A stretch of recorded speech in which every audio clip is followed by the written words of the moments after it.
the Netherlands is a country that should, by all reasonable accounts, not exist. A place where the sea once ruled, and yet now obeys, held back not by walls of arrogance, but by generations of quiet, clever hands. It is a nation built below the surface of the water and above the limits of what most would dare to attempt. This is not a story of conquest, but of care, of dikes and dunes, pumps and polders, of people who have learned that the best way to live with nature is to listen to it. Good evening, and welcome to the Sleepy Geographer. Tonight, we're wandering through the Netherlands, a country whose relationship with water runs deeper than any canal. As we drift through this story of submerged lands and reclaimed dreams, I'd love to know, where in the world are you listening from tonight? If this gentle exploration helps you unwind, feel free to like the video and subscribe for more quiet journeys through geography and time, and to everyone who's already subscribed, thank you. You're helping this little community grow, one calm night at a time. I do hope the video isn't so fascinating that it keeps you wide awake, but if it does, at least you'll be wide awake learning something new about how people built a home where the sea once slept. So settle in. Let the sound of water guide your thoughts, and as the tides of history begin to turn, consider this. What does it truly mean to build a nation in a place the sea still wants to claim? To understand how the Netherlands came to exist, you have to start not with people, but with the land, or rather, the lack of it. Much of this country began as shifting mudflats, tidal marshes and low dunes, where rivers from the heart of Europe met the restless North Sea. It was a landscape that refused to stay still, shaped by silt, wind and water that endlessly rearranged the edges of the map. Early settlers didn't try to conquer this environment. They simply found small patches of high ground, building mounds called turpen to keep their homes above the flood. Over centuries, those mounds grew into villages, then towns, and eventually into cities linked by canals and causeways. The Dutch story began as a long conversation with water, one that continues to this day. As more people arrived, cooperation became as vital as the dikes themselves. Communities learned that if one neighbour neglected their stretch of embankment, everyone could drown. From this simple truth came a culture of consensus, the roots of what later became known as the polder model, where every voice mattered because every patch of ground depended on the rest. Geography shaped politics here, just as it shaped the skyline. Waterways became borders, highways and lifelines all at once. A sense of shared responsibility seeped into everything, from local governance to national identity. Over time, this careful balance between engineering and empathy gave rise to something rare. A country that doesn't just manage nature, but collaborates with it.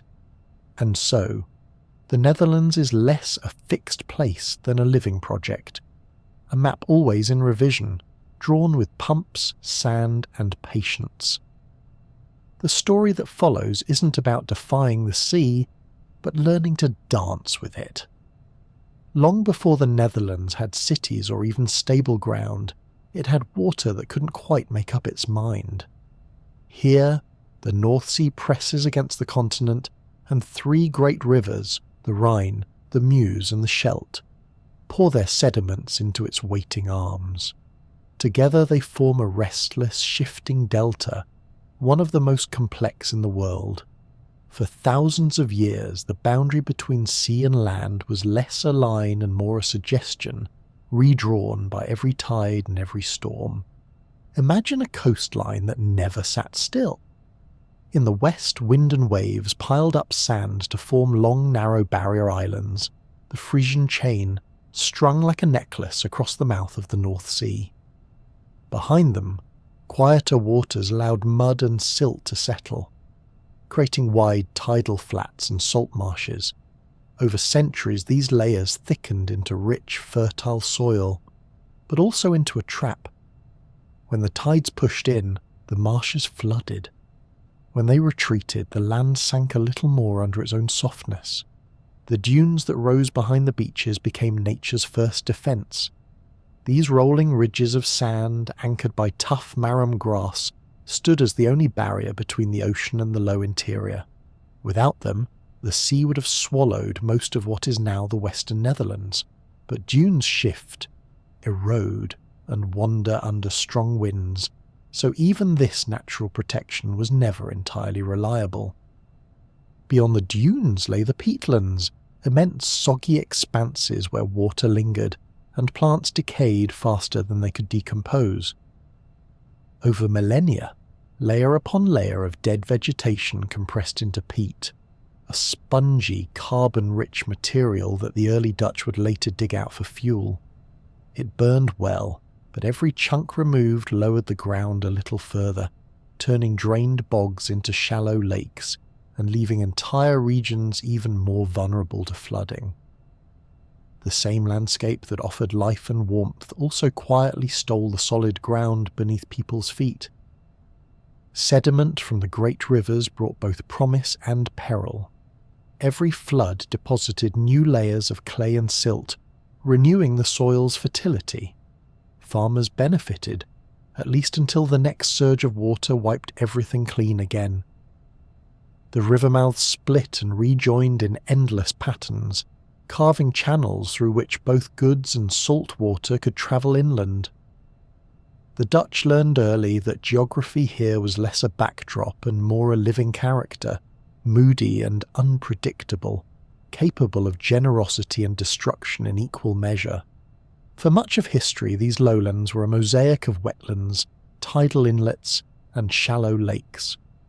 In spring, the meltwaters of the Alps swelled the rivers. In autumn, storms drove seawater inland. The land inhaled and exhaled with the weather. People adapted by raising their homes on artificial mounds or retreating to higher dunes when the tides grew impatient. A map of the region 2,000 years ago would look completely unfamiliar today. Coastlines bent differently, islands appeared and vanished, and estuaries reached far deeper into what is now farmland. What makes this geography remarkable is its delicacy. The Netherlands is not a place that simply exists. It's a balance sheet between erosion and deposition, between what the sea takes and what the rivers give. Even the concept of dry land here has always been provisional. Beneath the surface lies a hidden tension. Every square metre holds the memory of water. Clay remembers floods, peat remembers fires, and dunes remember the wind that shaped them. Geologically, the country's heart beats slowly. The weight of ice sheets long ago pressed this corner of Europe downward, and it has been gently sinking ever since. Combine that with soil compaction and modern extraction of groundwater and gas, and you have a nation that must continuously rise to meet its falling foundation. In the Netherlands, gravity and water are constant collaborators, forever trying to undo each other's work. This shallow sea with its deep history taught its inhabitants a lesson few others have had to learn. Permanence is an illusion. Here, land must be made, remade, and maintained. The delta is a teacher with a patient voice and an unblinking gaze, reminding everyone who lives upon it that the ground beneath their feet was once a seabed and may be one again. Stand at the edge of the North Sea and you meet the Netherlands' first and oldest guardians. Long before anyone rolled a wheelbarrow of clay to a riverbank, the coastal dunes stood between salt water and soft land. They are not mountains, not even close, but they behave like thoughtful ones, ridges of sand that grow, wander, and rebuild themselves grain by grain. Marram grass catches the wind's gifts and pins them down. Roots stitch the surface into a living fabric. Behind this sandy rampart the land quiets, marshes thicken, villages find a lee in which to breathe. Nature, without a plan, sketches the country's first defensive line. Yet dunes are great wanderers. A gale can peel a slope away overnight. A dry summer can set the whole skin drifting inland. a winter storm can carve a sudden notch to let the sea speak louder than usual. People quickly learned that gratitude for the dunes was not enough. They began to comb the coastline with simple tools and stubborn habits: brushwood to catch sand, wicker fences aligned to the wind, cuts and notches that guided living dunes like friendly cattle rather than wild ones. A partnership took shape, not command but coaxing. Move inland a little and early earthworks appear like sentences written in a thick dialect of clay. Medieval communities, weary of pulling furniture to higher ground every storm season, began to knit the landscape together with embankments. A dike in its simplest form is a statement: the water stops here. But that statement needs reinforcement. Builders piled a core of sand, then capped it with heavier clay that resisted waves, packing each lift with the weight of their own bodies. They hammered pilings of oak to anchor weak sections. They laid brush mats, called fascines, to spread the force of water, and capped the waterside slope with stone where they could afford it. Every detail had a purpose, every layer a conversation with forces that never sleep. One dike helps, but a single line can be outflanked by water that thinks in directions, not in roads. Communities discovered a stronger geometry: rings. Enclose a low area with a continuous loop of embankments and natural high points. Add a few sluices to set the water level inside, and you have more than protection. You have a managed world. These enclosed zones came to be known as dike rings, circles of safety that turned uncertain ground into a home you could plan around. The idea was beautifully simple. If the sea presses or the river swells, the ring stands together. No weak opening, no loose thread. Inside a ring, daily life reorganized. Canals were cut to carry away seepage, and windmills later lifted water like slow, patient hands. The ground settled as peat dried, so the waterline had to be tuned again and again, like a musical instrument that loses pitch. Fields were parcelled by ditches that also served as rulers for water height. Farmhouses perched on slightly raised pads, barns lined up along brick-sturdy roads that could carry a cart even after a week of rain. In the Netherlands, geometry is not only for beauty, it is for dryness. Ring logic also created a social contract. If one neighbour neglected a section of dike, everyone's kitchen grew closer to the tide. That reality wrote itself into laws and customs. Water boards, the local authorities dedicated to these tasks, set rules down in charters and made them stick. There were inspection days where officials paced the crown of the dike, eyes scanning for burrows, hoof dents, spongy patches, or seams of sand that whispered of instability. Fines were not decorative. They were reminders that laziness could become a flood. The culture of maintenance did not develop out of love for rules, but out of the knowledge that the alternative was to live forever on the brink. The phrase "circles of safety" sounds soothing, and sometimes it is. A ring dike can hold back a fierce river stage or a winter surge while life inside continues, with the ordinary dramas of bread, school and gossip.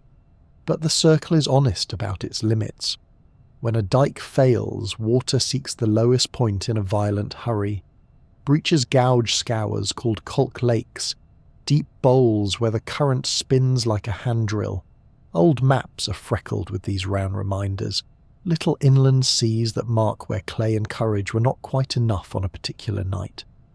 Afterward the hole is patched, the ring is reclosed, lessons are filed not in a cabinet but in the crown height and the slope angle.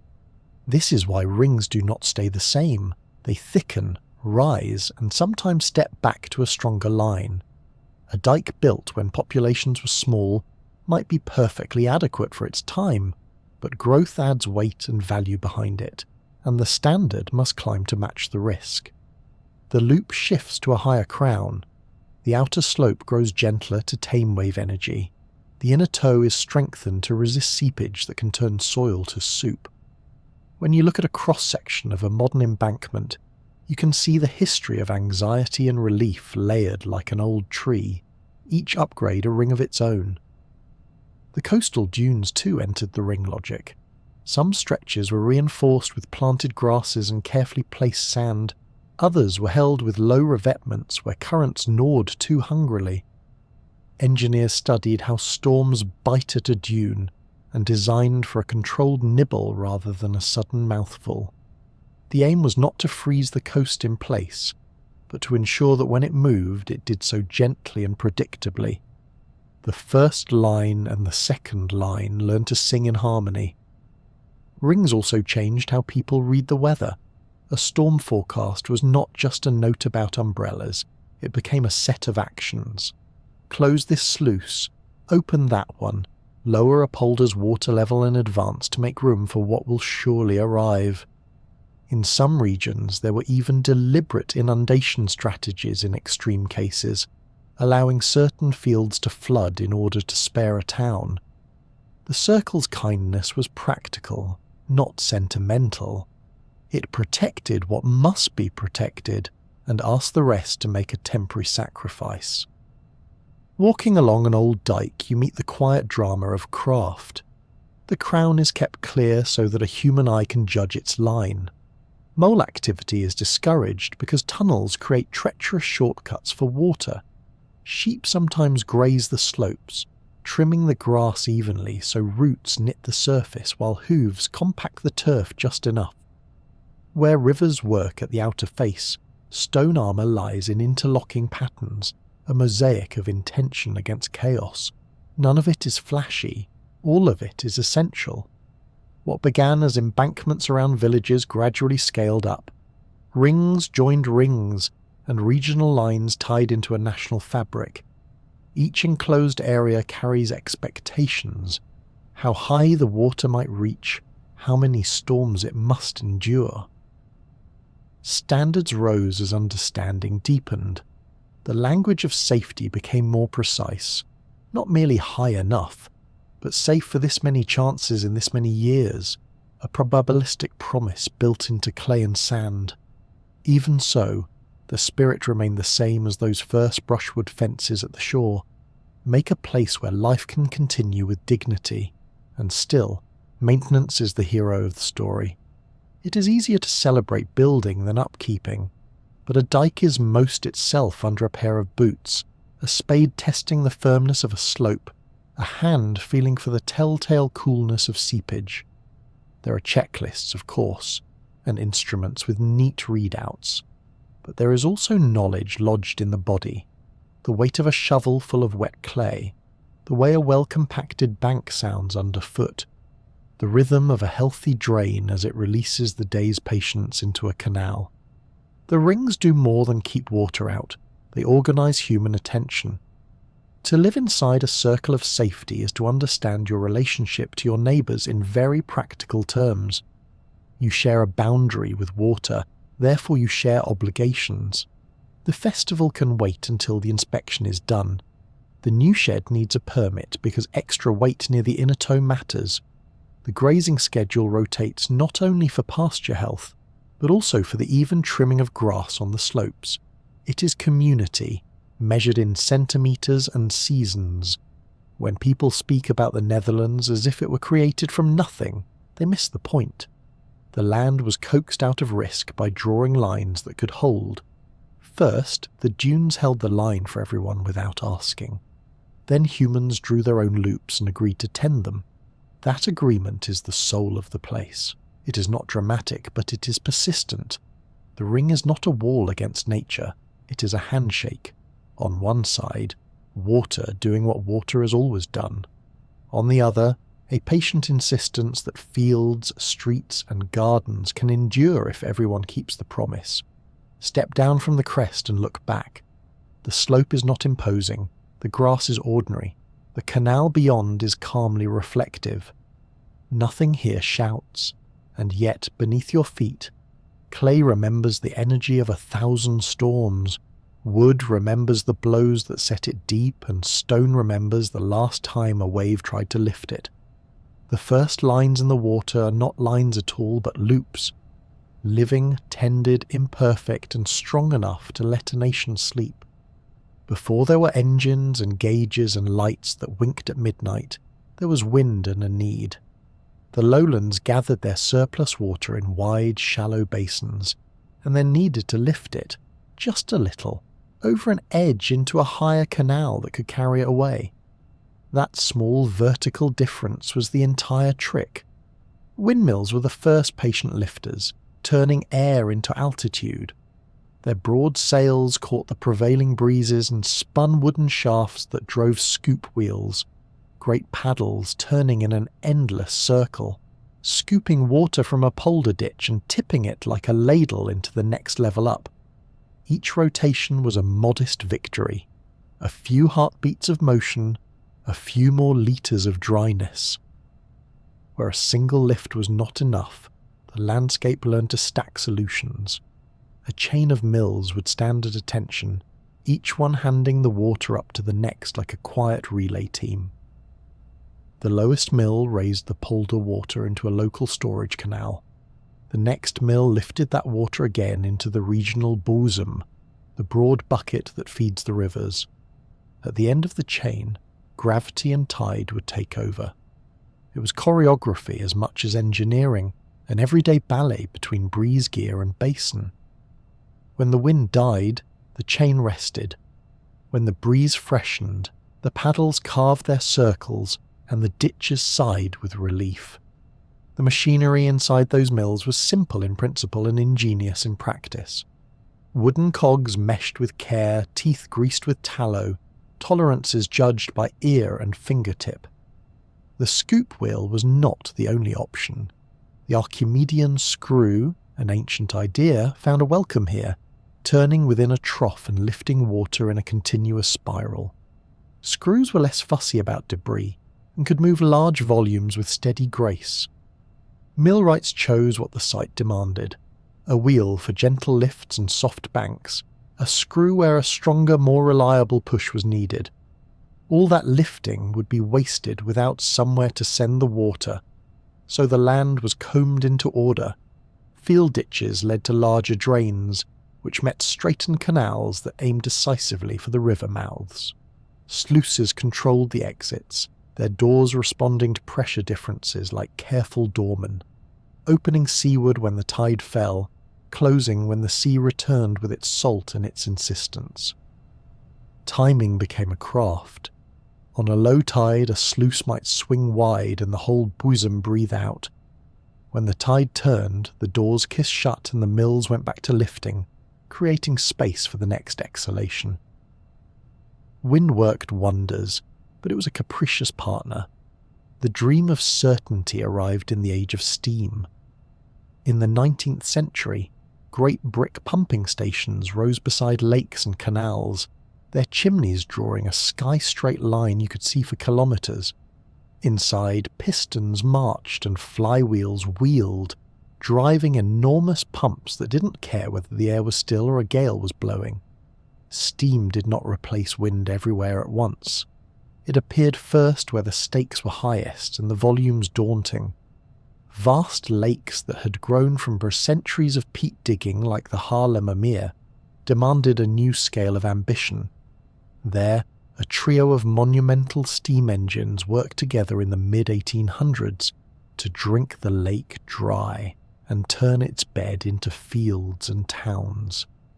The promise was not speed for its own sake, but control. The ability to lower a water level when needed, not only when the breeze felt generous. Steam pumping stations were cathedrals of practicality. Boilers hissed, stoked by coal that arrived neatly along the waterways the stations were safeguarding. Beam engines swung like metronomes for entire communities, and the pumps, still often wheels or great centrifugal rotors, gulped and lifted with dependable rhythm. The mathematics of safety changed. Instead of hoping for wind at the right moment, managers could plan with hours and volumes, calculate margins, and meet flood forecasts with actions rather than prayers to the weather. As the 20th century gathered pace, engines slimmed down and power densified. diesel engines took over many duties, bringing efficiency and less dependence on coal deliveries, while new pump designs spun water with a precision that would have astonished the millwrights of old. Electric motors followed, routing power along cables instead of canals, and the pump house became quieter, cleaner, and more compact. A modern station can move a river's worth of water with a hum that barely rises above conversation. Controls that once required a staff with pocket watches and notebooks migrated to panels and sensors, and eventually to screens that summarize a watershed in a few tidy graphs. Yet the fundamentals did not change. Water still needs a path, and the path needs a push. The Netherlands refined its network so that polders could be drawn down ahead of storms, creating temporary space for what was coming. Sluices learned new tricks, some with movable thresholds and computer-guided gates that react to tides and river pulses with a dancer's timing. Where fish needed to migrate, passages were added so that safety for people did not mean a dead end for eels and salmon.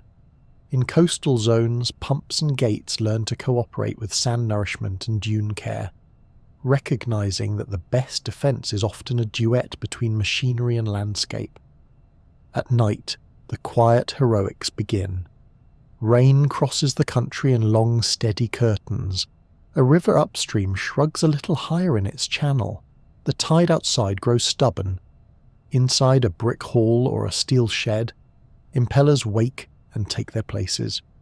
A single station may lift an astonishing torrent, measured not in barrels or buckets, but in fields spared, cellars kept dry, and roads left passable by dawn.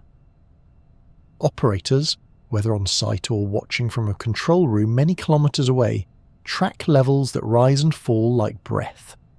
When levels sink to the line, a pump rests. When an alarm nudges, a standby motor spins to life and the gauges settle. The choreography continues while households sleep. The elegance of the system is not in any one invention, but in the layers that support each other. Windmills are now guardians of memory, and in some places auxiliaries that still turn and lift during peak rains. Steam's grand halls, preserved at a few sites, remind the present what constant effort once sounded like. Diesel and electric pumps do the heavy lifting with an efficiency that allows a nation to plan its days around work and school, not around the whim of a gust. Sluices that once needed a dozen hands now slide open with a single command, yet they obey the same physics as their wooden ancestors. Even with modern power, restraint is part of the craft. Lowering water too quickly can pull at foundations and stress soils. Holding it too high invites seepage and rot. Managers weigh seasons, crop needs, bird nesting, shipping schedules, and predicted storms. A summer drought might mean keeping polder levels just a little more generous for the sake of pastures and peat integrity. An autumn stacked with Atlantic lows might require preemptive drawdowns and long nights of humming machinery. Every choice echoes in ditches and fields, and the aim is not perfection, but a durable balance. The human relationship with these machines is tactile as well as technical. There is the smell of wet clay on a pump house threshold, the faint metallic warmth of an electric motor after a long run, the sight of a canal lowering by the thickness of a hand over an hour, exactly as planned. There is pride in the quiet success. No headline, no drama, just a morning where schoolyards are dry and buses run, and the only evidence of the night's work is a fine line of silt on the stone a touch lower than yesterday. In the end, lifting water in the Netherlands is a story told in small heights and large consequences. A scoop wheel turning under a clouded moon once brought a village another day of certainty. A steam engine's steady thud redrew a lake into land. An electric impeller's smooth spin tonight will keep a basement shelf from dampness and a road shoulder from crumbling. None of these moments ask for applause, but together they add up to a way of life built on gentle defiance. Wind gave the first lift, steam gave reliability, diesel and electricity gave finesse, The canals gave a path, the sluices gave timing, and the people gave attention. That, more than any single monument, is the miracle. A country that measures its security not by the height of its walls, but by the grace with which it can move water from where it is to where it should be, again and again and again, as softly as a breath. In the Netherlands, water is not just a feature of the landscape, it is a line item on the civic calendar. Long before the idea of national parliaments or ministries existed, local people were already gathering to discuss something far more immediate: whose fault it was if the dike broke. Out of that practical urgency grew one of Europe's oldest forms of continuous local government, the waterschappen, or water boards. Their story is not about grand speeches or flags, but about meetings, maintenance, and mud on boots. The logic was inescapable. Every community lived inside a shared bowl of land, ringed by embankments that demanded attention. If one farmer failed to clear a drain or repair a breach, everyone downstream paid the price. So neighbours did what humans rarely do without incentive. They organised early and they organised well. By the 12th century, written records already mention cooperative bodies formed to manage dikes, sluices, and drainage canals. These groups collected funds, hired labour, set regulations, and enforced them with the seriousness of people who have watched their homes float away more than once. Each waterboard was built around a simple equation: shared risk equals shared responsibility. Every parcel of land within a dike ring benefited from protection, so every parcel owed its part in money, labour, or both. Those who owned more land paid more because the flood would cost them more. Those who farmed rented plots contributed their share through service. It was early taxation without the glamour, and yet it felt fair because the results were visible in every field and dry doorstep. Meetings were often held in modest halls or even taverns, where representatives, landowners, millers, church leaders, and sometimes common farmers would sit together at long tables and settle matters by debate and vote. There were no party lines or sweeping ideologies, just the daily arithmetic of water levels and budgets. A raised voice or a slammed mug of ale might punctuate the discussion, but at the end of the night, a decision was made and the dike patrols went out the next morning. The entire system functioned on trust and enforcement in equal measure. What made the waterboards remarkable was their continuity. While kings and borders changed overhead, the boards endured, their authority drawn not from royal favour, but from the ground itself.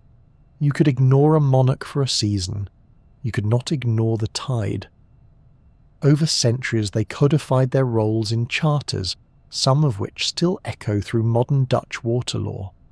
The boards kept ledgers that read like chronicles, pages filled with accounts of timber bought for sluice gates, wages paid for dike watchers, fines collected from the negligent, and notes on storms survived.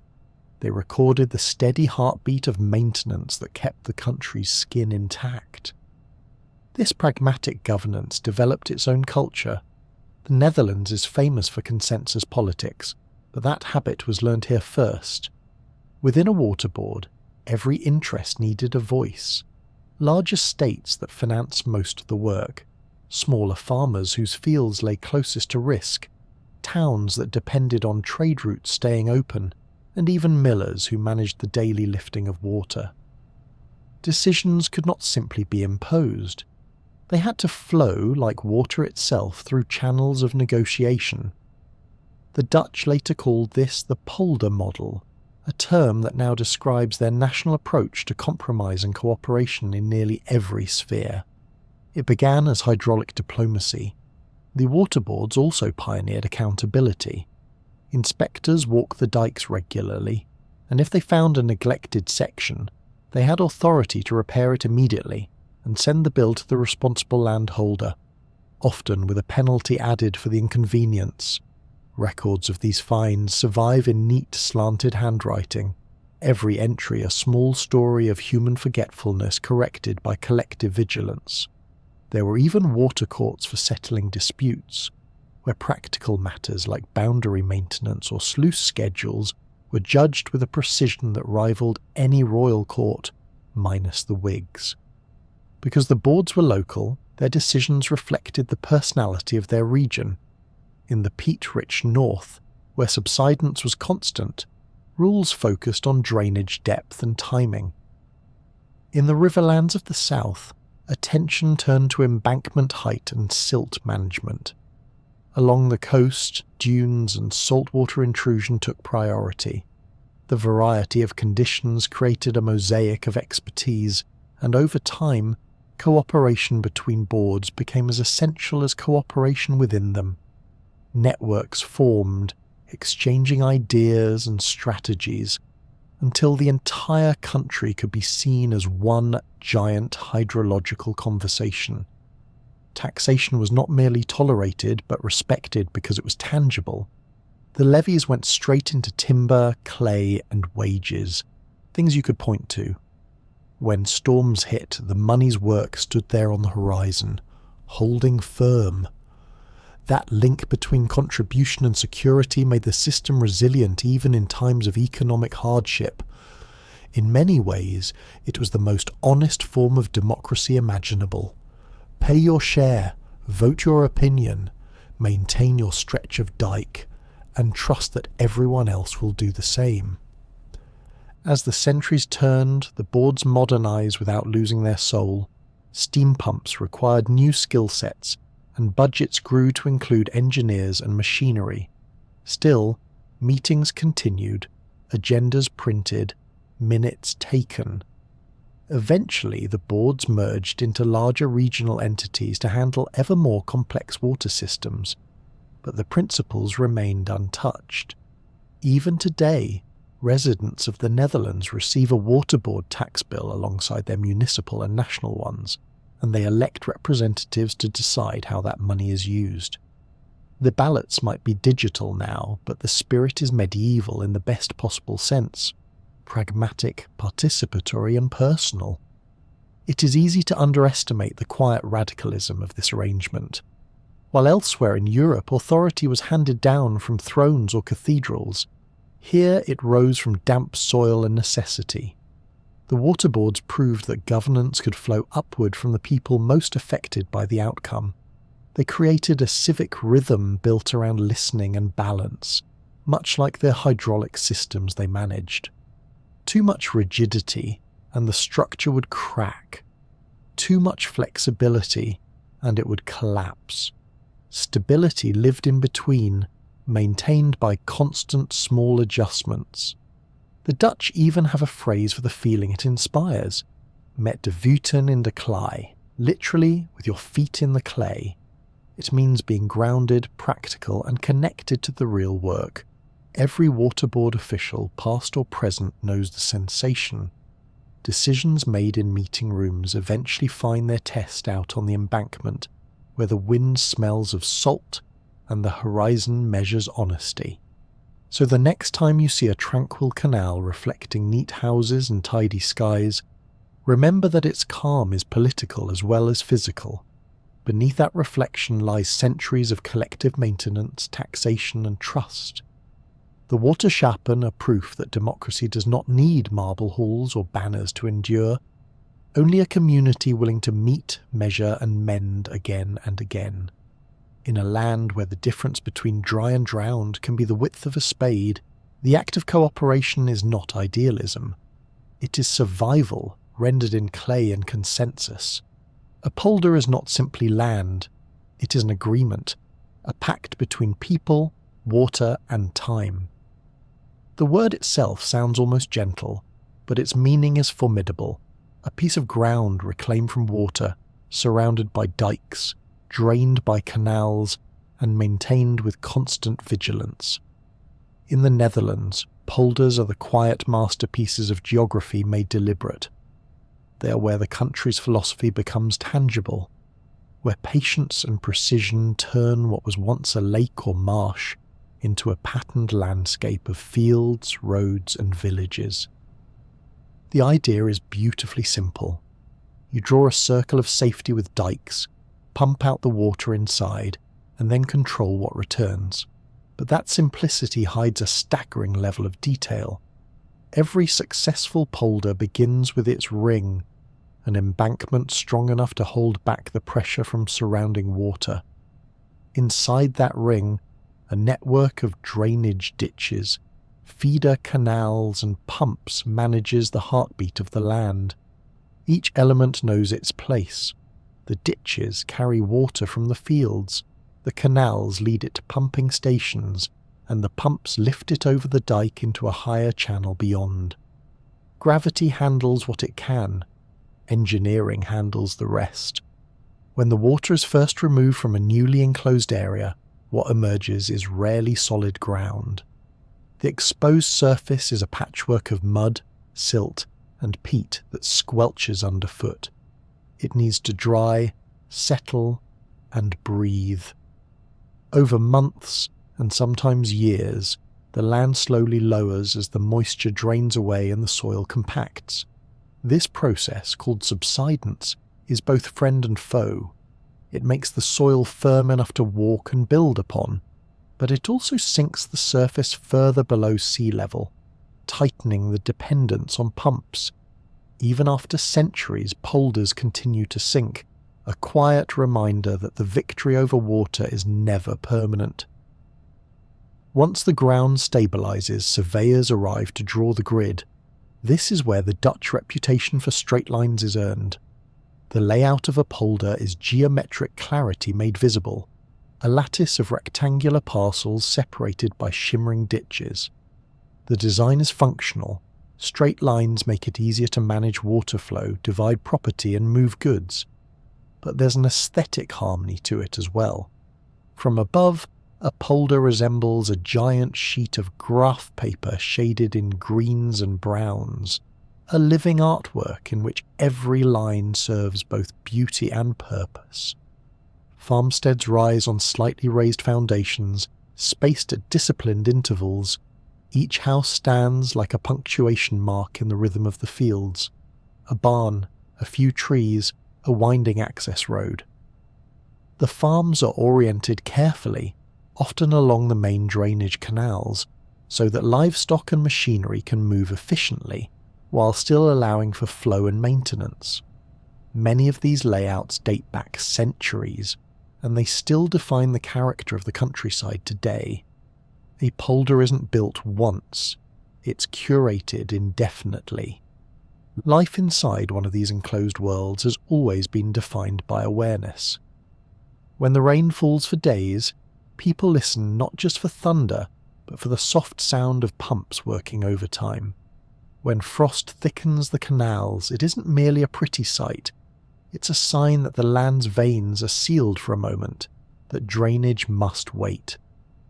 The relationship between residents and their environment is intimate, tuned to centimetres of water level. Everyone, from the farmer to the engineer, shares a sense of collective custody. Historically, polder creation was a national act of optimism. Lakes left behind by peat extraction or floods were methodically reclaimed, one after another. The Great Haarlemmer Meer, once a dangerous inland sea near Amsterdam, was drained in the mid-19th century by 3 steam-driven pumping stations. It took 3 years to remove the water, and when it was done, a new expanse of fertile soil appeared where fishermen had once cast their nets. Today, the busy runways of Schiphol Airport sit there, a place where planes now take off below the level of the sea. Not all polders were vast projects. Many began as modest communal efforts, a few villages combining resources to drain a flooded meadow, guided by local expertise rather than national oversight.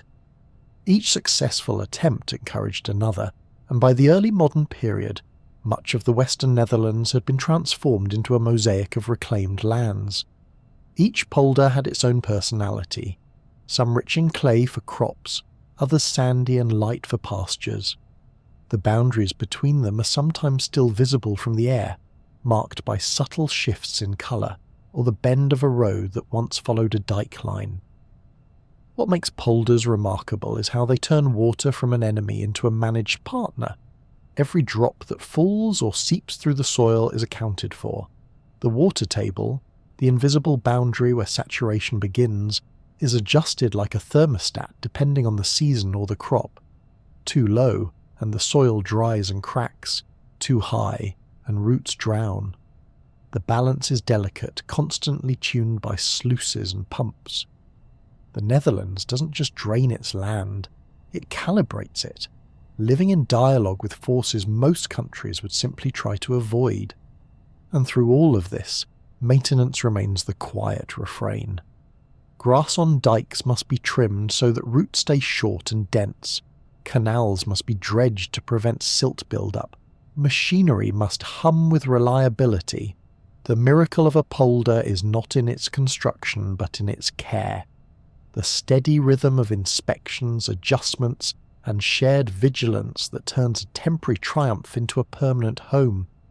There's also a certain poetry to the geometry of it all. From the air, the polders look almost too perfect, as if someone had drawn the land with a ruler instead of letting it evolve. But on the ground, that order feels surprisingly humane. The ditches mirror the sky, trees line the roads in gentle cadence, and the horizons stretch wide and steady. There's beauty in those straight lines, not because they define nature, but because they reveal a conversation between chaos and calm. Over time, these engineered landscapes have grown their own traditions. Villages host festivals marking the anniversary of a dike's completion. Families pass down stories of floods survived and fields restored. Children learn early why the water level markers matter and why the hum of a pump at night is a comforting sound.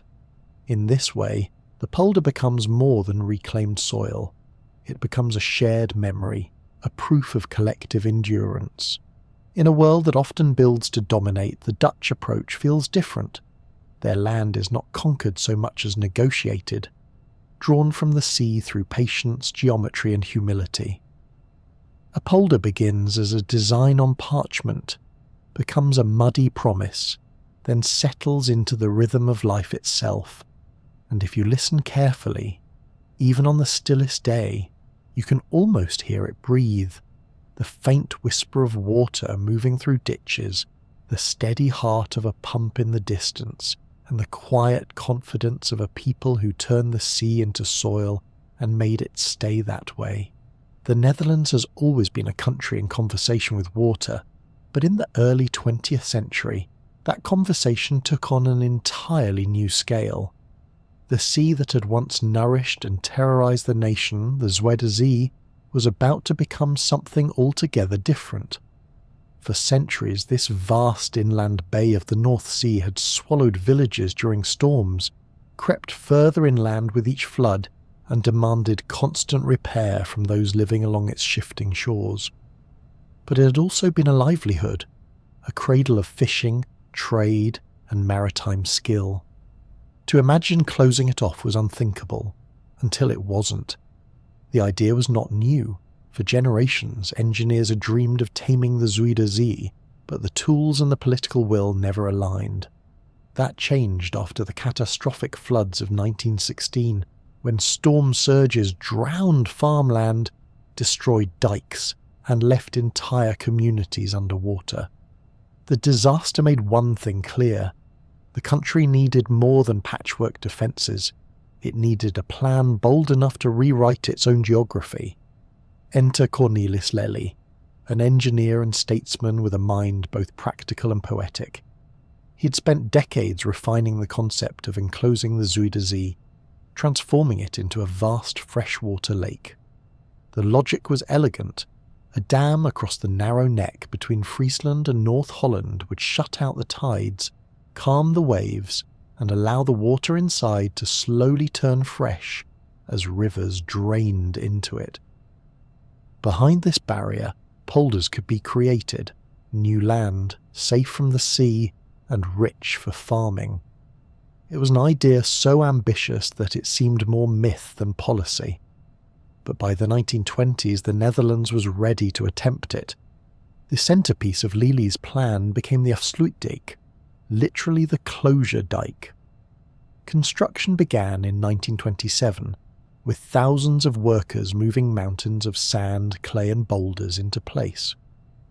The project stretched for over 30 kilometres, a straight line slicing across what had once been open sea.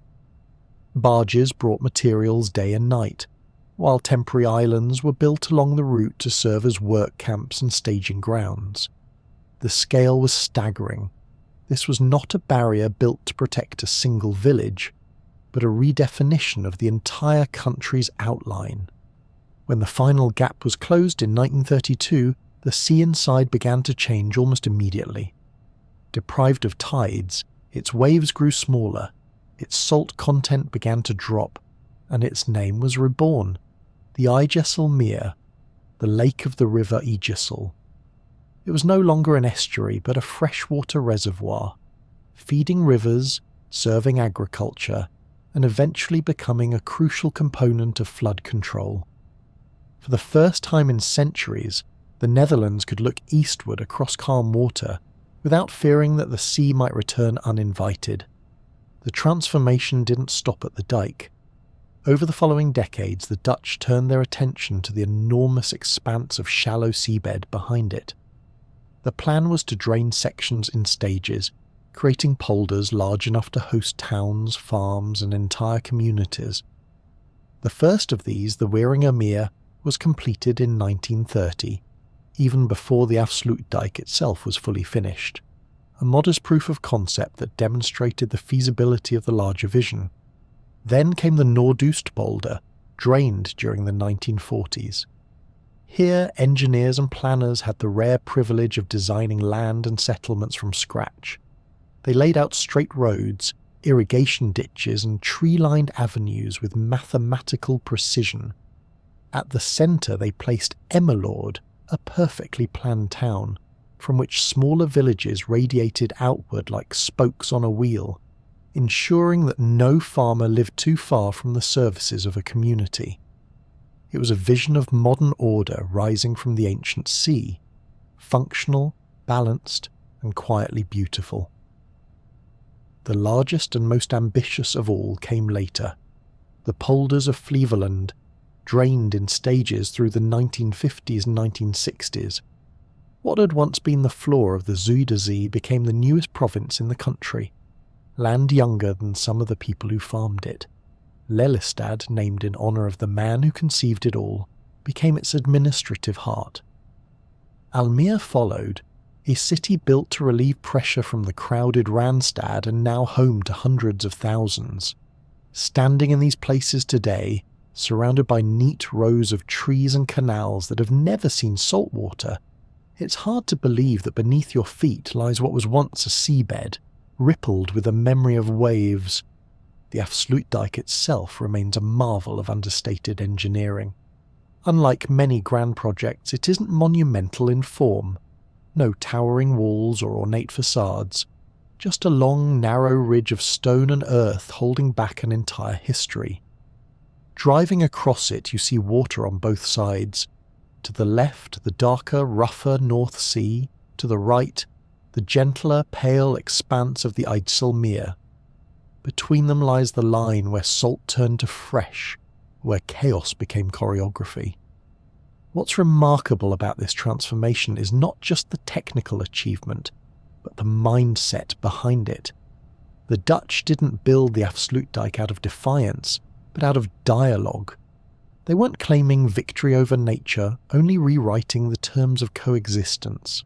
The freshwater lake that replaced the Zuiderzee became both a buffer and a blessing, a new source of stability, drinking water, and land for a growing nation. Over time, the IJsselmeer also evolved into an ecosystem in its own right. Fish species that could tolerate both salt and fresh adapted. New bird habitats flourished along its reed-fringed shores.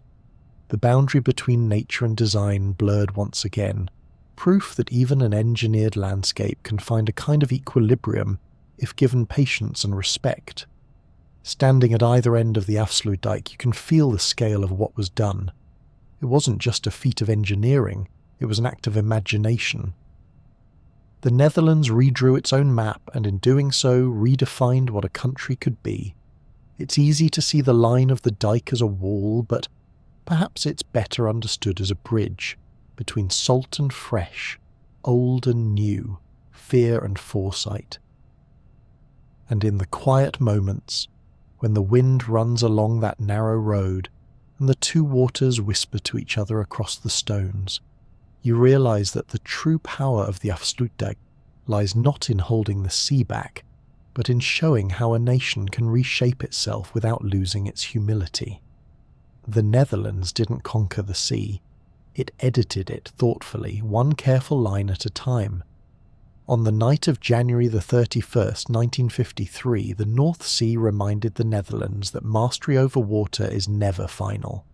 A deep Atlantic storm barreled in from the northwest, coinciding with a high spring tide and winds that drove the sea like a hammer against the coast. The waves rose higher than the dikes were ever built to withstand. Across Zeeland, South Holland and Western Brabant, the defences began to crumble. Wooden doors splintered, earthen banks softened and gave way. In the darkness and cold, whole villages woke to the sound of water rushing through their streets. There were no satellites then, no real-time warnings. The surge arrived in the small hours when most people were asleep. In some places the sea rose silently through ditches and culverts before exploding through weak points in the dikes. Families fled to attics, roofs, and even trees as their homes filled with icy water. Livestock floated past. Boats became lifelines, moving through towns where roads had vanished. By morning, the full scale of the disaster came into view. More than 1,800 lives lost in the Netherlands, thousands of homes destroyed, and vast tracts of farmland drowned under salt water. It was the nation's darkest night since the war, and it left a scar that reshaped both the landscape and the national psyche. In the weeks that followed, the Netherlands grieved, but it also began to plan.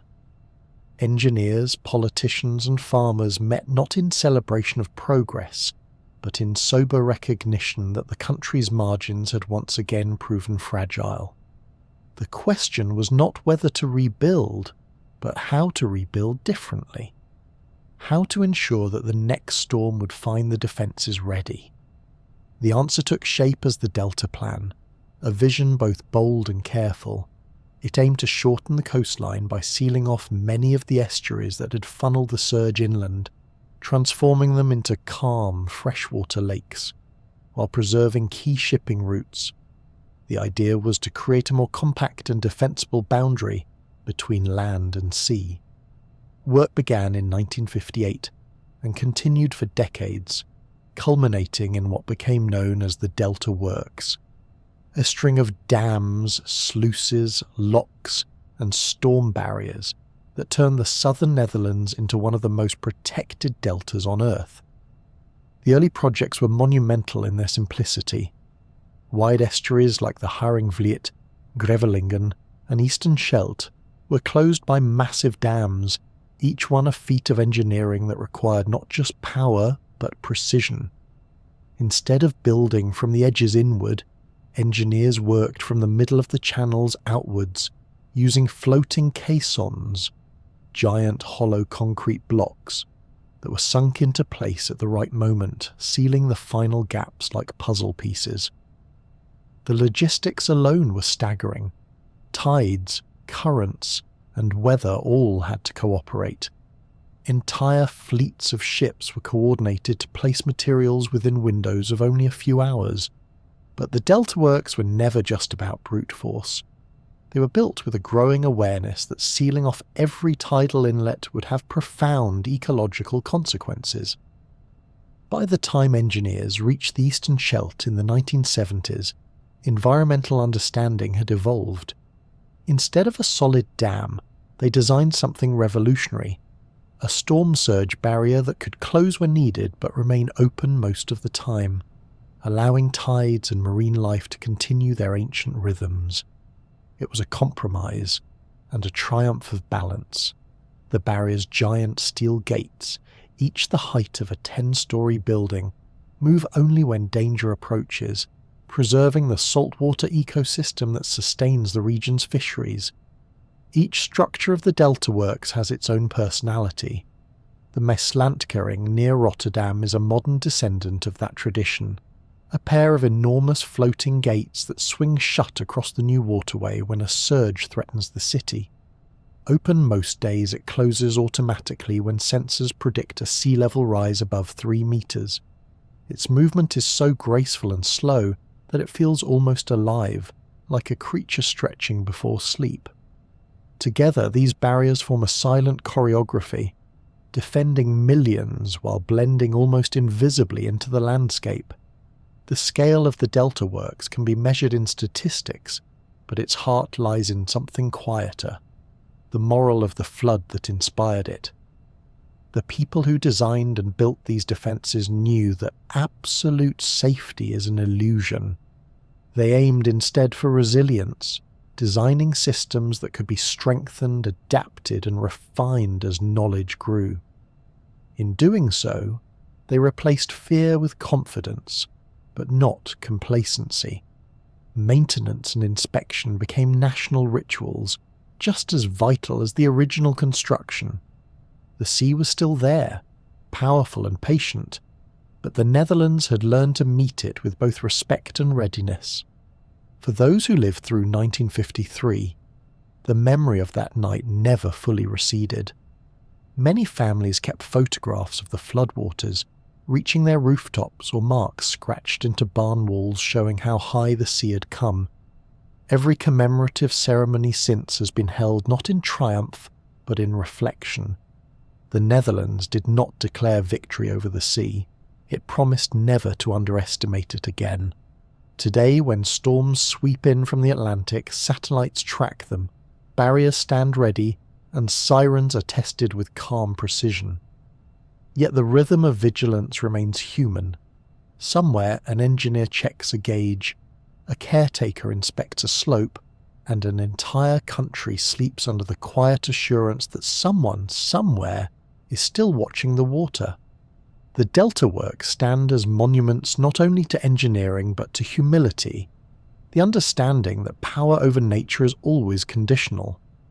They are a conversation carved in concrete and steel, a reminder that tragedy can be a teacher, and that progress born from grief can still carry grace. The sea may come again, as it always will, but now it meets a nation that listens more closely, thinks more deeply, and builds not out of fear, but out of memory. For generations the Dutch answered rising water with higher walls. It worked until the rivers began to arrive wider and faster than expected, swollen by rain far upstream and by changing seasons that no longer kept their old appointments. The insight that followed was disarmingly simple. If a river needs more room, give it room. Not every problem is a nail, and not every solution is a hammer of concrete raised another meter. Sometimes safety is found not in height, but in space. Begin with the floodplain, that broad, low-lying stage where the river spreads during high water. In many places, centuries of farming, building and embanking had squeezed this stage to a narrow strip, forcing the river to run deeper and faster like a hand pressed over the mouth of a bottle. The new approach loosened that grip. Engineers and ecologists walked the banks together and asked a different kind of question. Where can water pause? Where can the river breathe without hurting anyone? The answers reshaped maps. Lowering floodplains became one of the quiet arts of safety. Excavators removed layers of soil to drop the land just enough that high water could spill across it earlier and more gently. The effect is counterintuitive when seen on a sunny day. A lowered meadow looks unchanged to the casual eye. Grass, willows, a path where dogs trot and cyclists tinkle their bells. But when the river swells, that meadow becomes a deliberate cushion, absorbing energy and lowering the peak downstream by the tiniest but crucial margin. A centimetre here, a few there, spread over kilometres, can mean the difference between a calm night and a frantic one.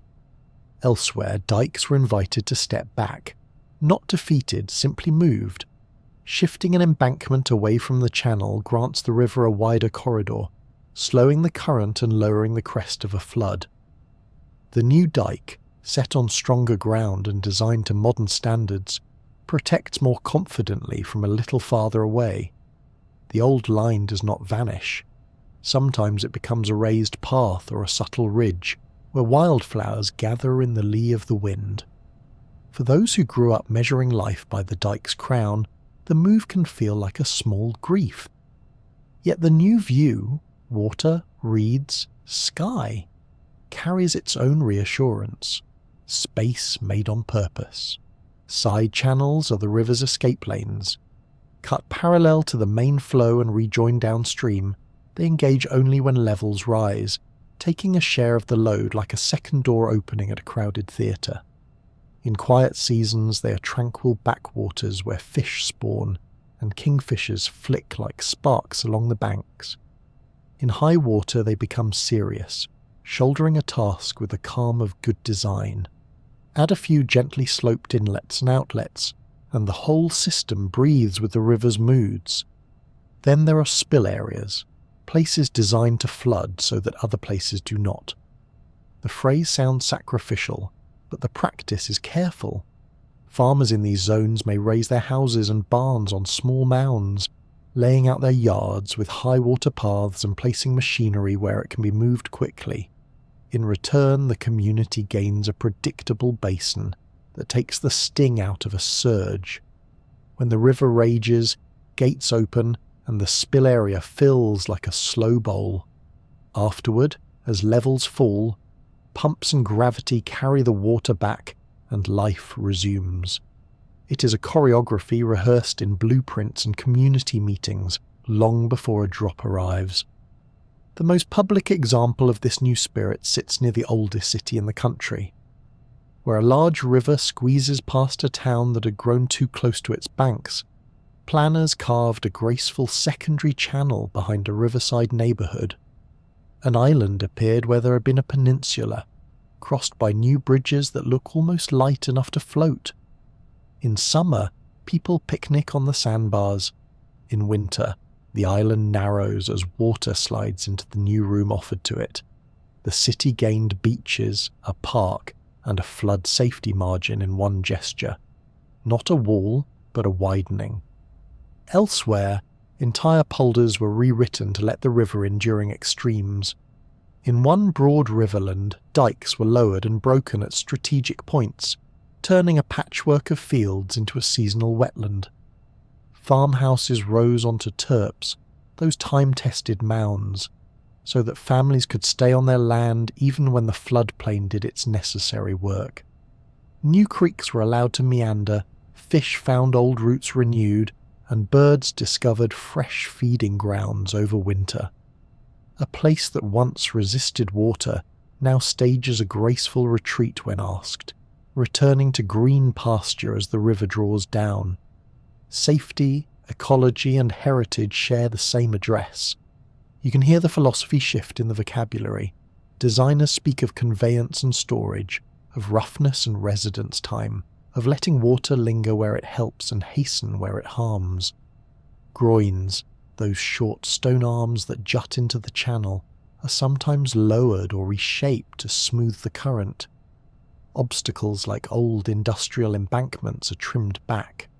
Bridges with piers that once created turbulence are replaced with spans that let water slip through without sulking.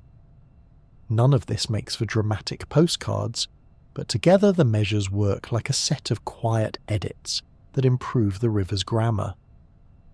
What about the people whose routines live on these banks? The new approach insists they be part of the design. Farmers adjust drainage to suit fields that will see occasional wet feet. Compensation funds and planning tools move alongside excavators and survey stakes. Paths and viewing points are woven into the floodplain so that neighbours become patrons, not strangers. Children learn to read the stepped markings on gauge boards the way their grandparents read the wind across the reeds. When high water comes, communities watch the river rise with anxiety, yes, but also with a grounded confidence. The space is there, ready to do its job. The ecological dividends are not an afterthought. gravel bars and shallow pools invite invertebrates that bring fish, reeds cradle nests, sand martins carve homes into soft banks where excavators trimmed a slope. In spring, floodplain meadows explode in subtle colours, rewarding a winter's patience. The river, untightened, begins to behave less like a scolded creature and more like itself. That authenticity is not only good for herons and otters, it is good for cities too. A river at ease is less likely to break character when the pressure rises. It is tempting to frame all this as a repudiation of dikes and dams. It is not. The Netherlands still relies on strong embankments and clever gates. The sea and the great rivers remain formidable, and the stakes behind those defences have never been higher. Room for the River does something else.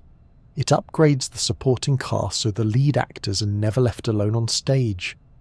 By lowering floodplains, moving dikes back, cutting side channels and planning spill areas, the system trades a measure of land for a generous margin of safety. It is a bargain struck with eyes open. There is humility in this approach. It acknowledges that water keeps its own counsel, and that the climate is rewriting some of nature's diaries. Where past generations tightened every bolt, the present one is learning when to loosen them. The result is a landscape that can flex without failing. During ordinary days, it is a necklace of parks, pastures, and sparkling sidewaters.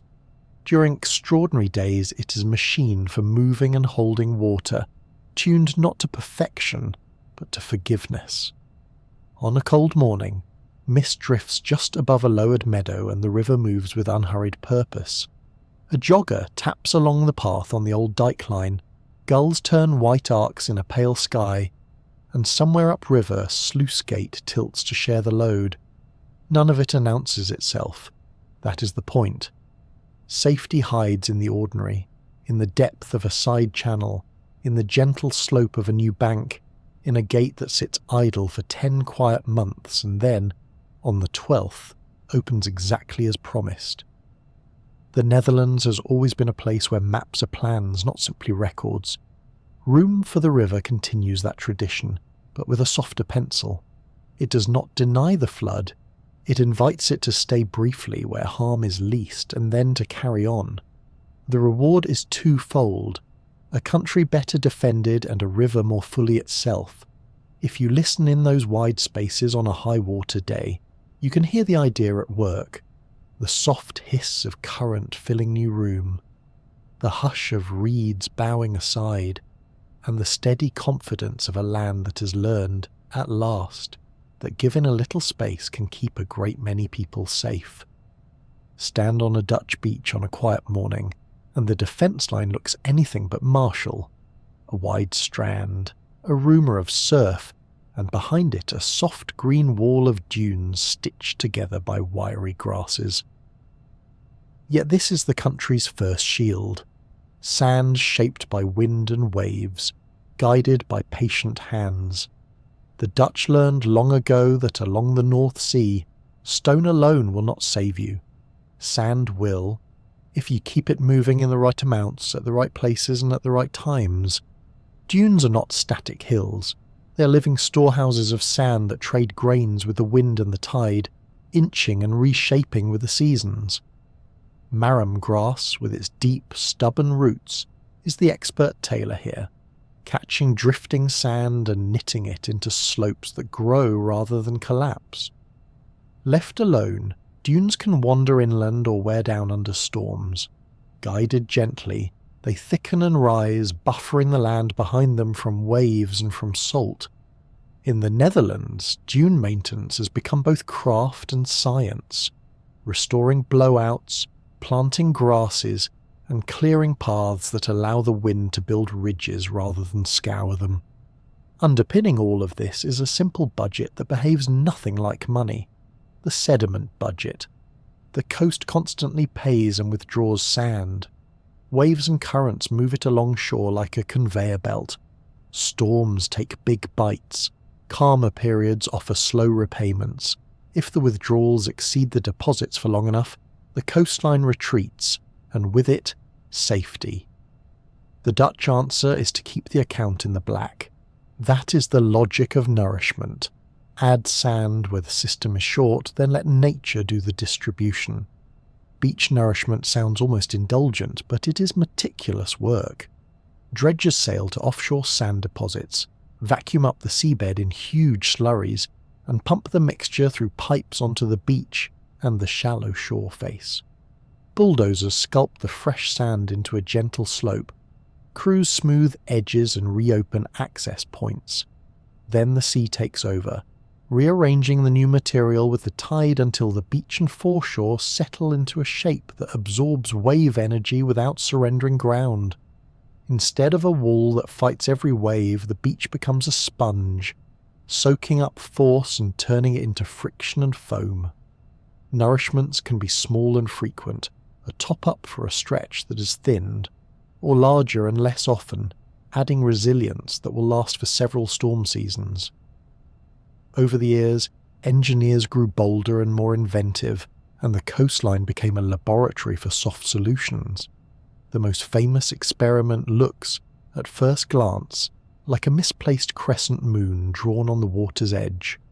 Just south of The Hague, near Ter Heide, the Netherlands tried a grand experiment in 2011 called the sand motor, a mega nourishment that placed a massive volume of sand in one go, creating a hook-shaped peninsula jutting into the sea. Instead of topping up short segments every year, they delivered a very large dose all at once and let waves, currents and wind redistribute it gradually along kilometres of coast. The idea was elegant: do the heavy lifting in a single campaign, reduce the frequency of disturbance, and harness nature's restless energy to do the fine-tuning. From the air, the sand motor looked like a painter's flourish, a bright sweep of new land attached to the shore by a narrow neck. On the ground, it became a playground that doubled as protection. Kites danced over the lagoon that formed behind the hook. Shorebirds gathered on freshly exposed flats. Curious walkers traced paths where yesterday's water had been. Meanwhile, the sea quietly carried sand north and south, thickening nearby beaches and feeding the dune foot where it had grown lean. Monitoring teams returned season after season with drones, sensors and patient notebooks, measuring how wind carved ripples, how storms pushed bars offshore, and how the hook gradually softened into a broader coastline that needed fewer emergency repairs. What made the sand motor so compelling was not just its scale, but its philosophy. It was an admission that the sea is better at moving sand than any machine. Give it material in the right place, and it will distribute the grains with far more precision than a human could prescribe. The result is a coast that behaves more naturally while quietly achieving its protective goals. It is coastal Aikido, using the energy of the waves to strengthen the very line that the waves might otherwise erode. This strategy works because of the North Sea's personality along the Dutch shore. Waves approach from different angles through the year, the tide breathes with dependable rhythm, and longshore currents act like conveyor belts that gently shuffle sand along the arc of the coast. Add a generous pile and the belts get to work, feeding starving segments while storms test the arrangement and tidy it. The sand motor proved that a single thoughtful intervention can ripple benefits over a long distance in a long time. Nourishment is not only for beaches. The shore face, the shallow underwater slope just offshore, is where incoming waves begin to feel the bottom and start to break. Thickening this submerged shoulder with sand reduces wave energy before it even reaches the visible beach. Think of it as padding under a carpet. You may not notice it on a calm day, but during a storm it makes all the difference. Combining shore-face nourishment with beach fills and dune care creates a layered defense that remains flexible. If one layer loses a little, another can compensate until crews return to top things up. Soft engineering has ecological perks hard defences rarely match. Freshly nourished areas often become nurseries for invertebrates that, in turn, feed fish and birds. Shallow lagoons appear temporarily in the lee of new deposits, hosting waders, and at times curious seals. Dune valleys, when resculpted with care, can hold fresh rainwater and support rare plants that prefer a dynamic landscape. The trick is to choose sand with compatible grain sizes and to place it in ways that do not smother sensitive habitats. The Dutch have turned that trick into a practice, adjusting methods site by site until the coast feels both safer and more alive. None of this means the end of rock and concrete. There are piers, harbour moles, and revetments where shipping lanes demand rigid edges. There are stretches where currents concentrate too fiercely for sand alone to hold.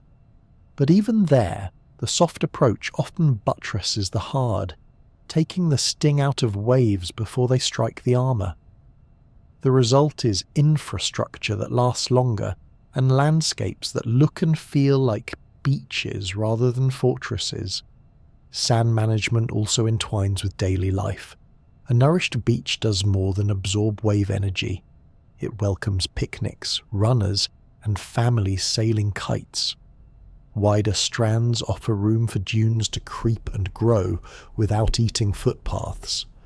Towns that sit behind these beaches benefit twice, from the safety margin and from the beauty that brings visitors on gentle afternoons when the only drama is the whisper of grass.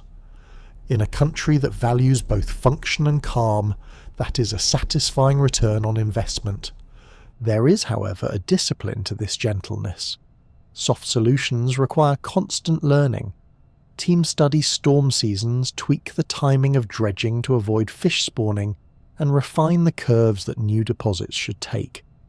They watch for unintended consequences. A shoal that grows too vigorously and redirects waves, a channel that scours where it should not, and then adjust the recipe. It is adaptive management in the truest sense, a feedback loop between sea and shore, where success is measured in quiet years and small maintenance bills rather than in victorious headlines. As seas rise and storms flex new muscles, nourishment strategies evolve. Some plans now envision more frequent but carefully tuned top-ups. Others consider additional mega-feeds where the coast needs a leap rather than a nudge. The principle remains steady. Do not fight the sea's energy head-on. Recruit it. Let waves spread the material you provide.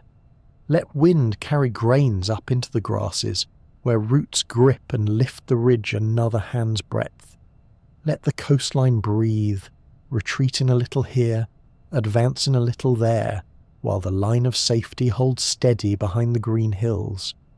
If there is poetry in any of this, it lies in how ordinary it looks. A nourished beach is still a beach.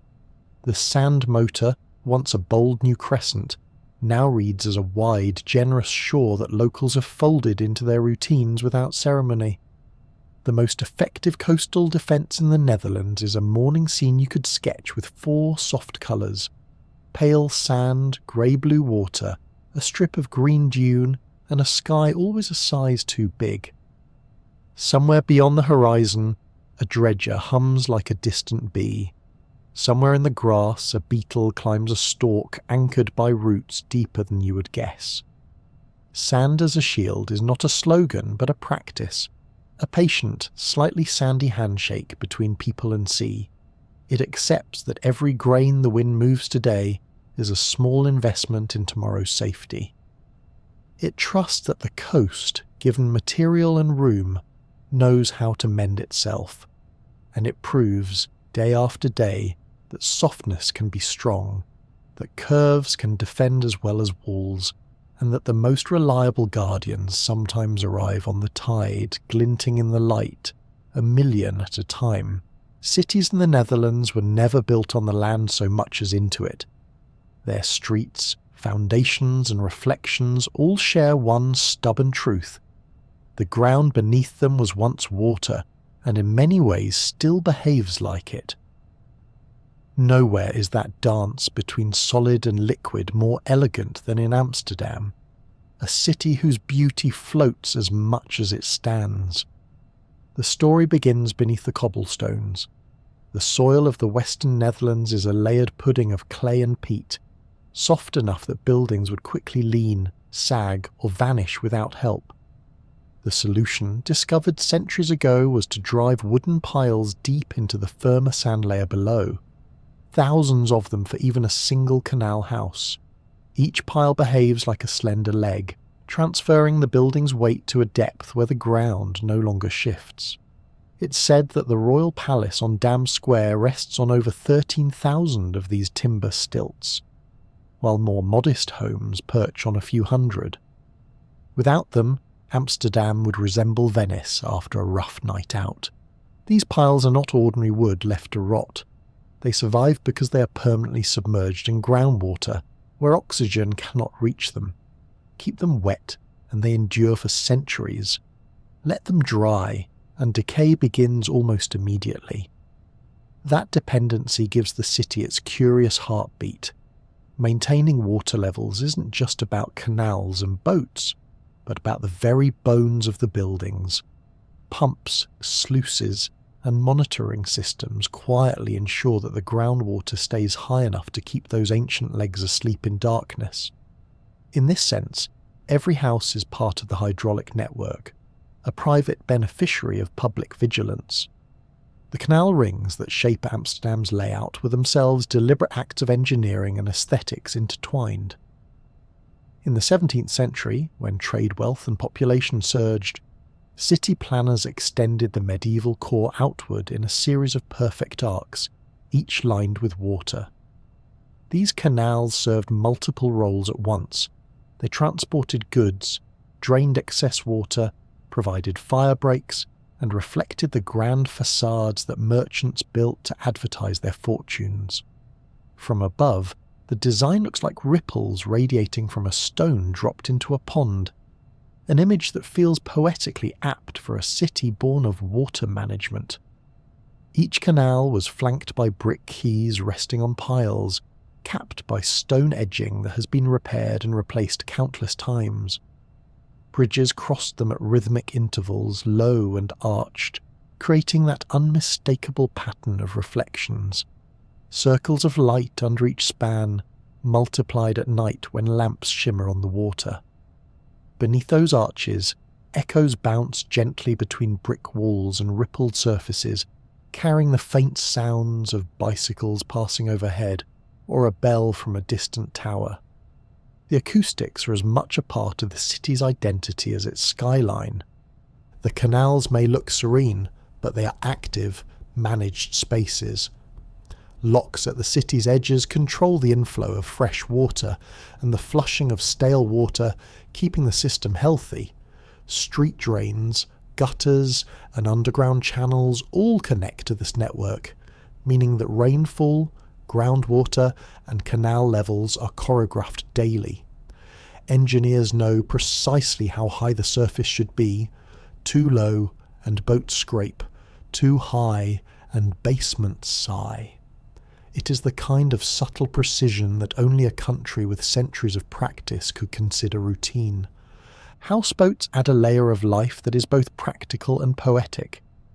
What began as a post-war housing improvisation, when materials were scarce but barges plentiful, has evolved into a cherished urban tradition. Thousands of houseboats now line the canals, each tethered to water and land by a blend of pipes and ropes. Their owners live in homes that sway ever so slightly when a tourist boat glides past, a daily reminder that solid ground is optional here.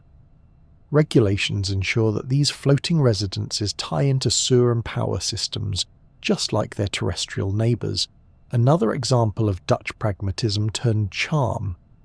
Beyond Amsterdam, other cities carry the same DNA of adaptation. Rotterdam's ports stretch across reclaimed land that once belonged to the tide. Delft and Leiden maintain intricate canal networks that double as drainage systems, their reflections dotted with water lilies and university bicycles. Even Utrecht, inland and slightly higher, has its unique canals with cellar wharves built right at water level, a medieval logistical innovation that now feels like a miracle of urban intimacy. Each city expresses the same principle differently. The line between land and water is not a boundary, but a collaboration.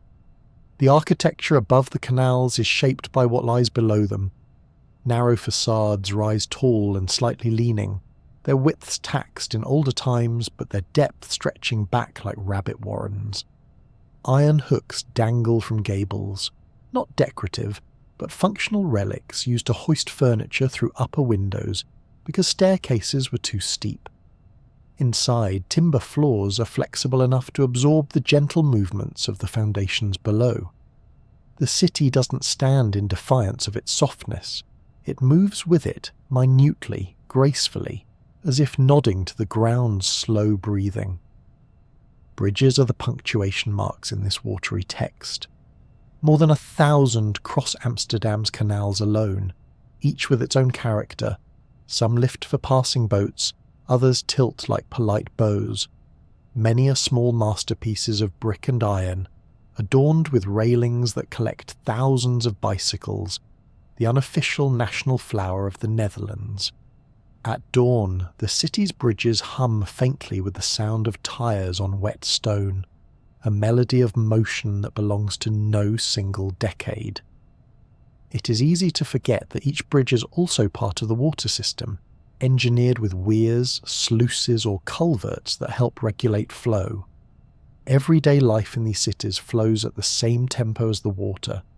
People cycle along quays lined with willows, shop fronts reflect gently in the canals, and children learn to swim almost as soon as they can walk. A pragmatic education wrapped in joy. Storm drains are visible reminders of connection, not hidden inconveniences. Even art and culture reflect this intimacy. Painters once captured the play of light on water that bends around every corner, while today's architects build floating schools, pavilions, and entire neighbourhoods designed to rise and fall with the tide. Innovation here is not the rejection of tradition, but its continuation by new means. The result is a kind of urban tranquility. Despite the density in the traffic, there is always motion without hurry. Ripples against stone, reflections of gables shivering in the water, the creak of mooring ropes shifting with the breeze. The Dutch have learned to treat their cities as living hydraulic organisms, breathing through channels and retaining walls.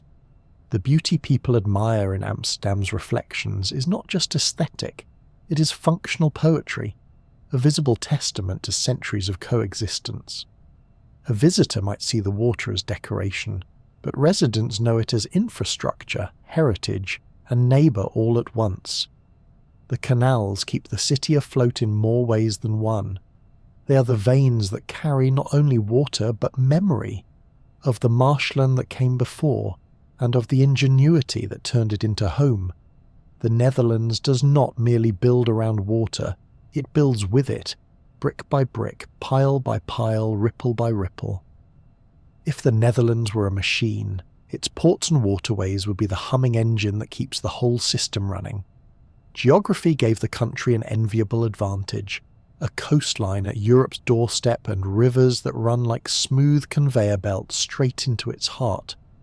From these lowlands, goods can flow as easily as the tides themselves.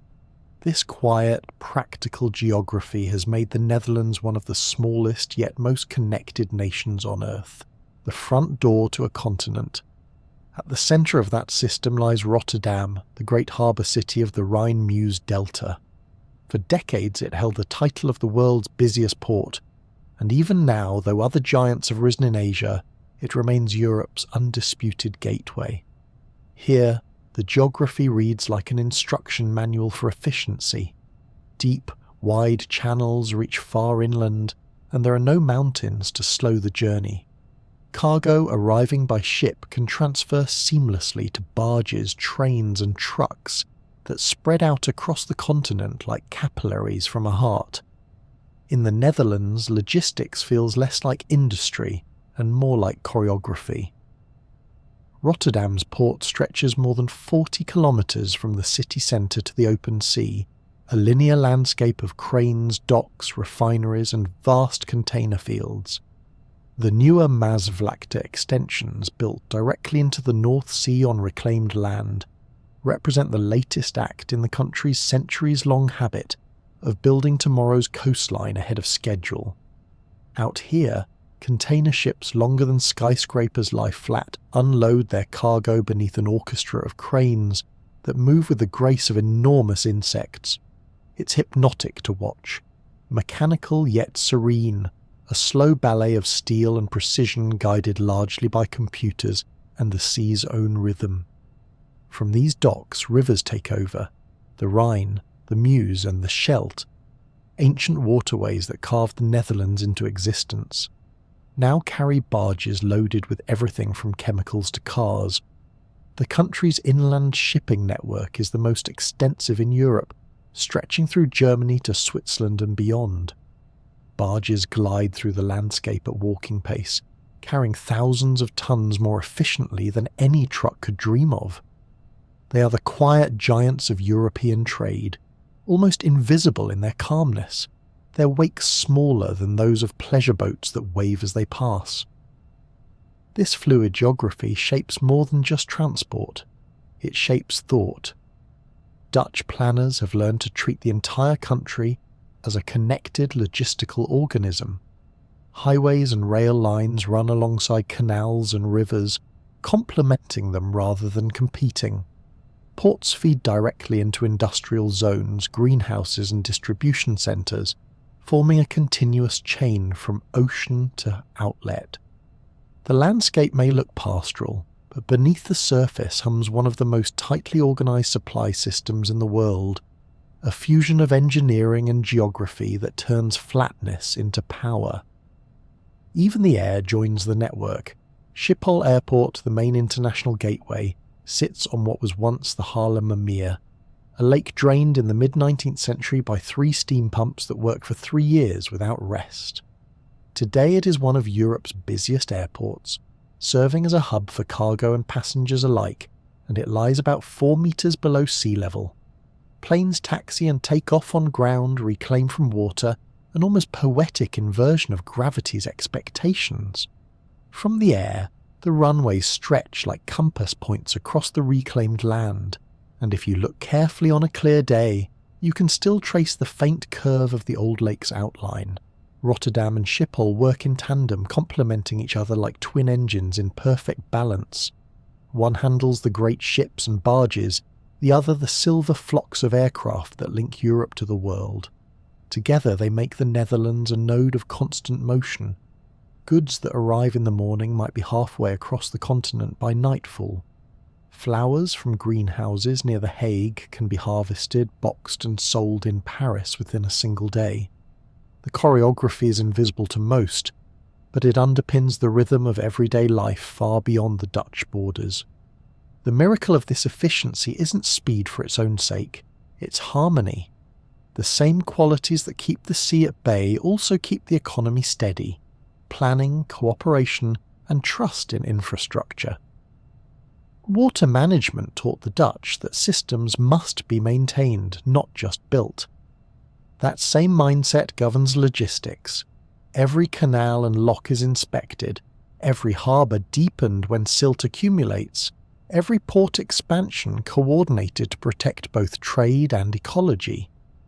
The flow of goods is treated much like the flow of rivers, to be guided, not forced. The flatness of the land helps, of course. With no mountains to deflect rail lines or rivers, and a dense population that values connectivity, the Netherlands has become a physical network as much as a nation. Container terminals link seamlessly to digital tracking systems. Roads and waterways are mapped like veins in a living body. Even the country's modest size is an advantage. Nothing is far away, and everything is connected.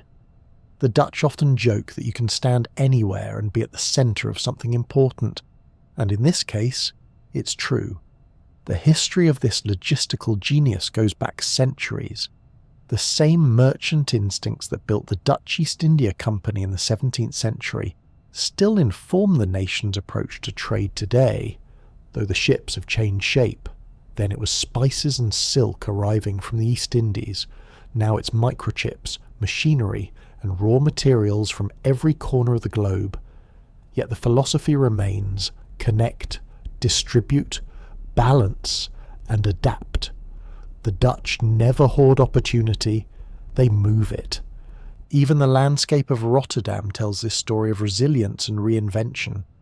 Bombed flat during the Second World War, the city rebuilt itself not as a museum of loss, but as a laboratory for the future. Glass towers rise alongside working docks, and modern bridges like the Erasmusbrug stretch gracefully across the water like a declaration of confidence. Despite the steel, the port's pulse is unhurried. Ships still move at the pace of the tide. Cranes pause between lifts, and seagulls circle over quiet docks where the air smells faintly of salt and diesel. It is industrial power without aggression, progress conducted in a minor key. The Netherlands lowlands give it a curious kind of leverage. Because so much of the land lies below sea level, every decision about infrastructure is also a decision about safety. Ports and airports must coexist with dikes, dunes, and drainage systems. The sea that threatens the land also enables its prosperity. This duality, risk as opportunity, is at the heart of the Dutch character. The same calm determination that keeps the country dry keeps its economy flowing. At night, as ships line up along the North Sea approaches, the horizon glows with the faint lights of refineries and cranes. Inland, barges move under bridges where cyclists pause to watch their reflections ripple in the dark water. Overhead, aircraft rise from the reclaimed plains of Schiphol, their engines fading toward distant continents. It is a gentle kind of motion, unending but never rushed. The Netherlands has learned that flow, not force, is the secret of endurance, and in that steady flow, a small country finds its global strength, a quiet engine running on water, gravity, and trust. From the air, parts of the Netherlands look as if someone has spread a sheet of glass across the earth. By day, these squares and rectangles gleam faintly in the light. By night, they glow softly in constellations of white and amber. These are the country's greenhouses, not the kind you might picture behind a cottage, but vast glass cathedrals of cultivation. Together they form an agricultural landscape unlike any other on Earth, where climate, soil and technology are tuned with the precision of an orchestra. Dutch farming has always been about negotiation, between wet and dry, between too little land and too many mouths.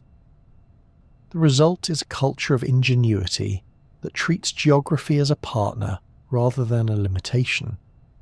In a country where half the ground lies below sea level, you cannot simply plant and hope. You must measure, manage, and sometimes invent the land you need.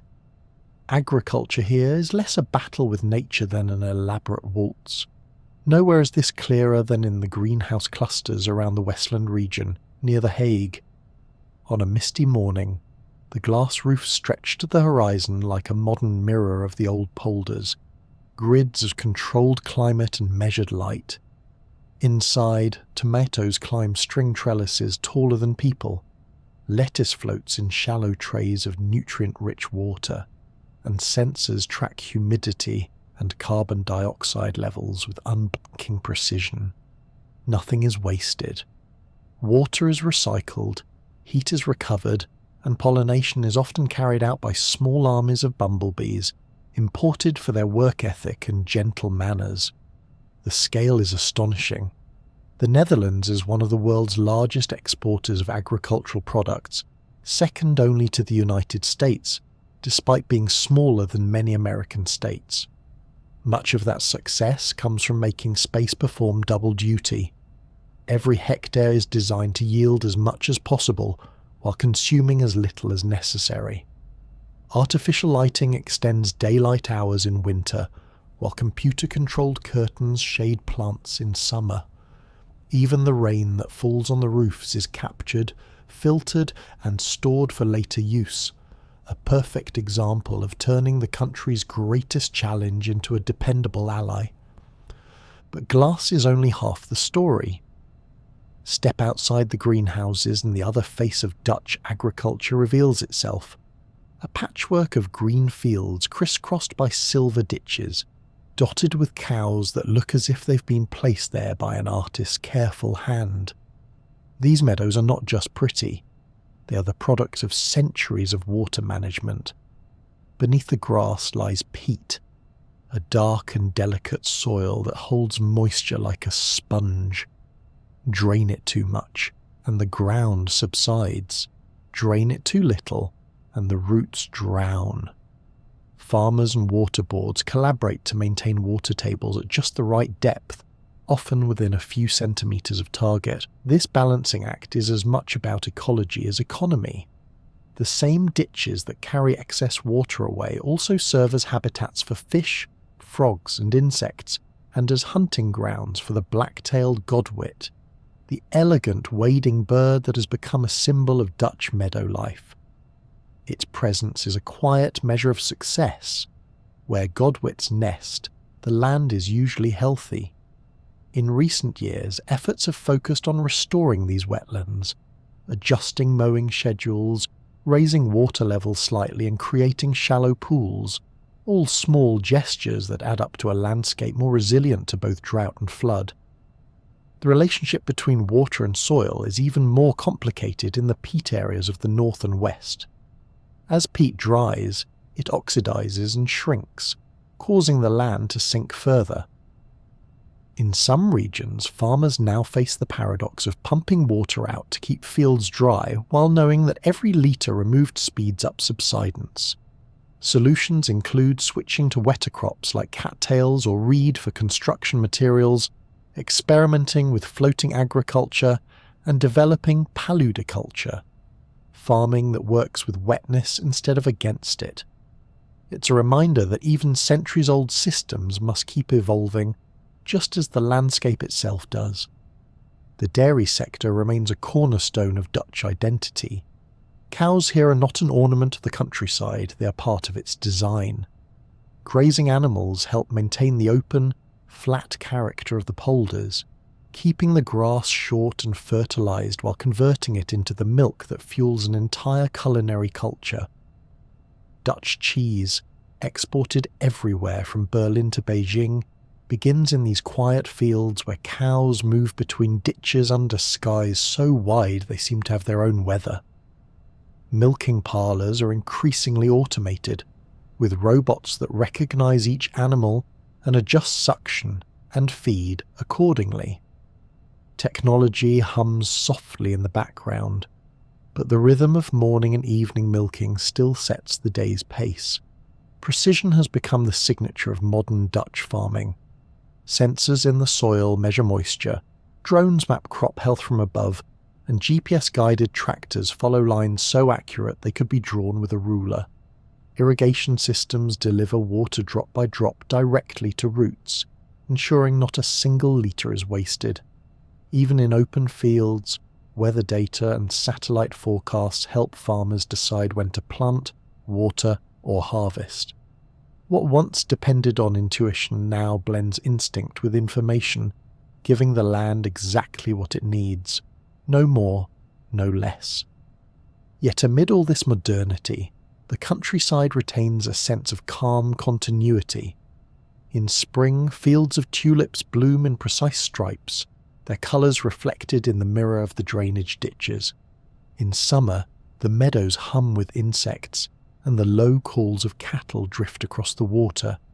In autumn, the glasshouses glow again, casting reflections on nearby canals like stars caught on the ground. Every season shows a different texture of the same relationship, human care woven inseparably with geography. The Dutch approach to agriculture is not about squeezing the earth until it yields, but about fine-tuning the conversation. Water is managed, not expelled. Soil is nurtured, not merely used. The balance is delicate. Too much innovation, and the system risks losing its soul. Too little, and the soil itself might slip away. The lesson, repeated across every greenhouse and pasture, is one of proportion. Even the most engineered landscapes depend on patience and humility.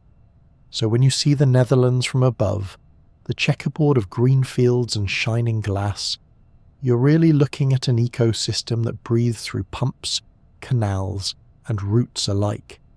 It's a country that has turned precision into poetry, transforming constraint into abundance. Here, even a drop of water can be a tool, a threat, and a promise, all at once. At the northern edge of the Netherlands, where the land loosens its grip and the sea forgets to make up its mind, lies a world that looks unfinished in the best possible way.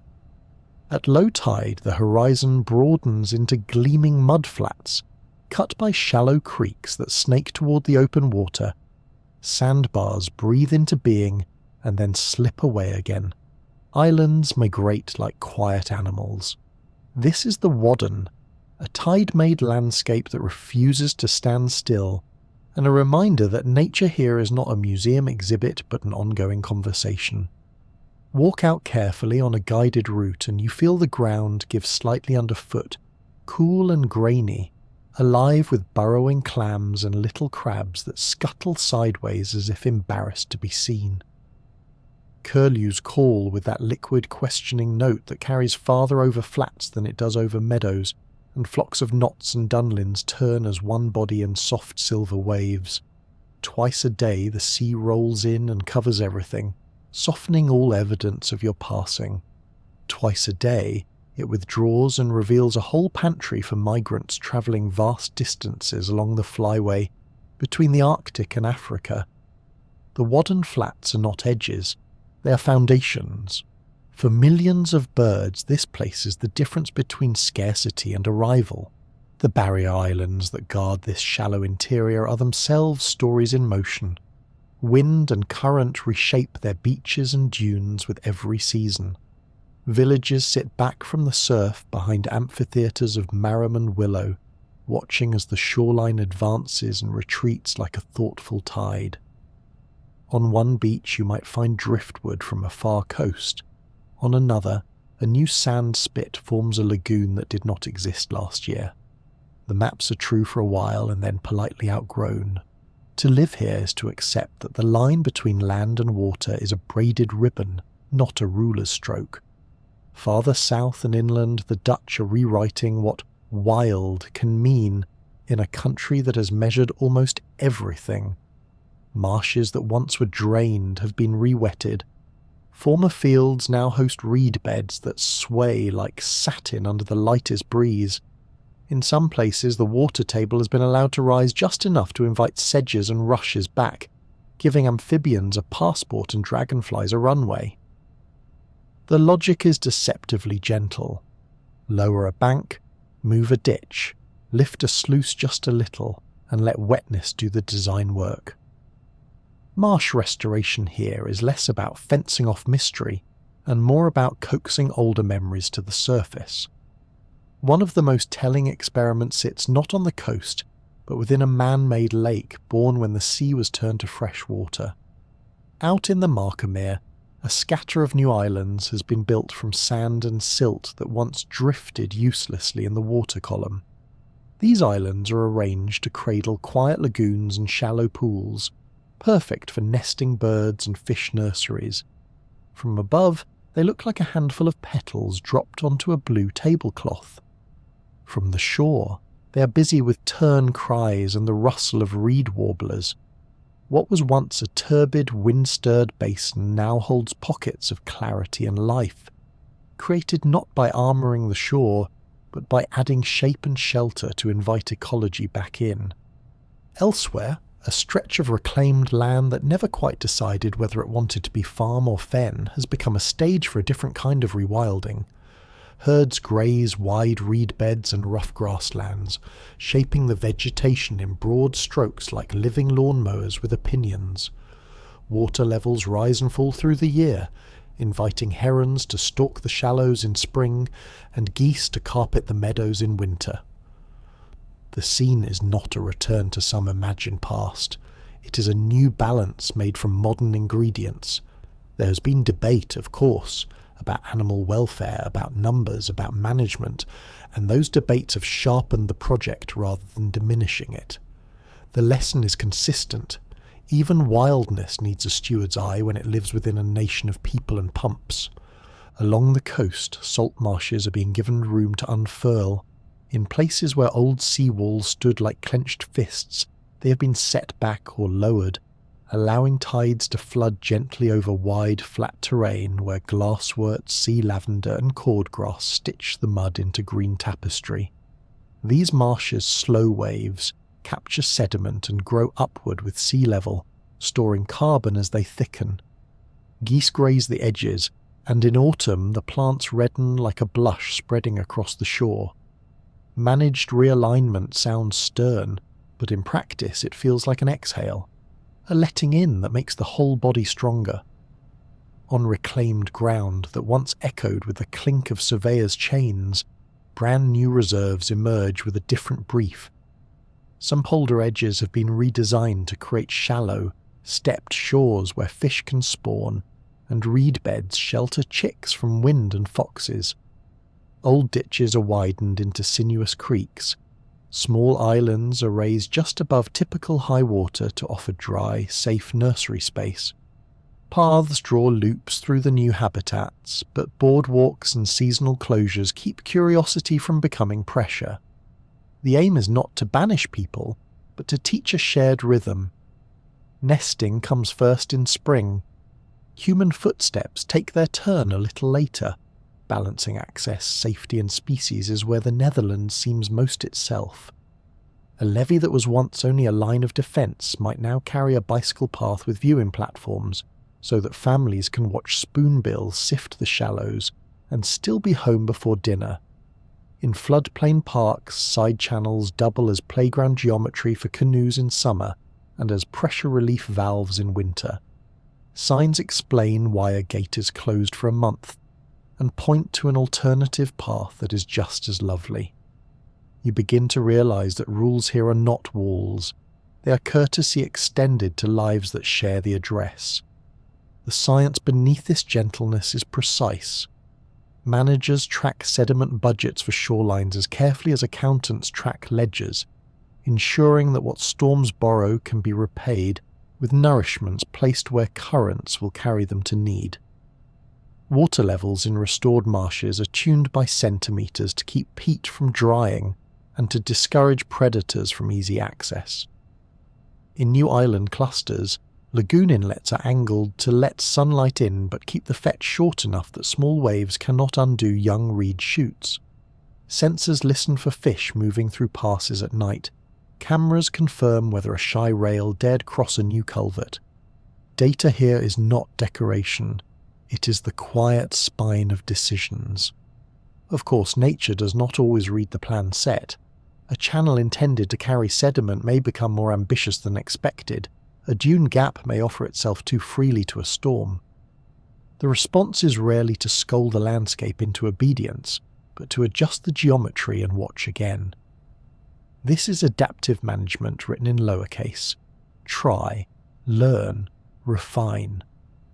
Success looks like a year with no news, except perhaps a footnote that a colony expanded or that a bridge opened 1 hour later each day to keep disturbance low while chicks found their wings. The Wadden itself continues to teach patience. Ferries thread their way through channels that shift after a single fierce storm, and pilots read the water like text, noting colour, chop, and the lift of birds that know where the shoals ride just beneath the surface. On some islands, wooden walkways keep feet above fragile plants that bind the sand. On others, beach zones are marked so kites and dogs do not turn a resting flock into a needless flight. And yet there is generosity everywhere. Fresh air, far horizons, the kind of silence that contains many small sounds once you lean into it. Nature reimagined in the Netherlands is not a return to wilderness untouched by human hands. It is a recognition that in a place so thoroughly shaped by people, wildness must be invited, accommodated, and sometimes protected from good intentions. It asks difficult questions with a soft voice. How much space can we offer a river if it means a field floods once every few winters? Can a dike do double duty as a haven for orchids if the grass is cut just a little higher in autumn? Will a new island chain in a man-made lake help young fish survive their first season? And, if it does, what else can thrive in the lee of that shelter? The answers are stitched into daily life.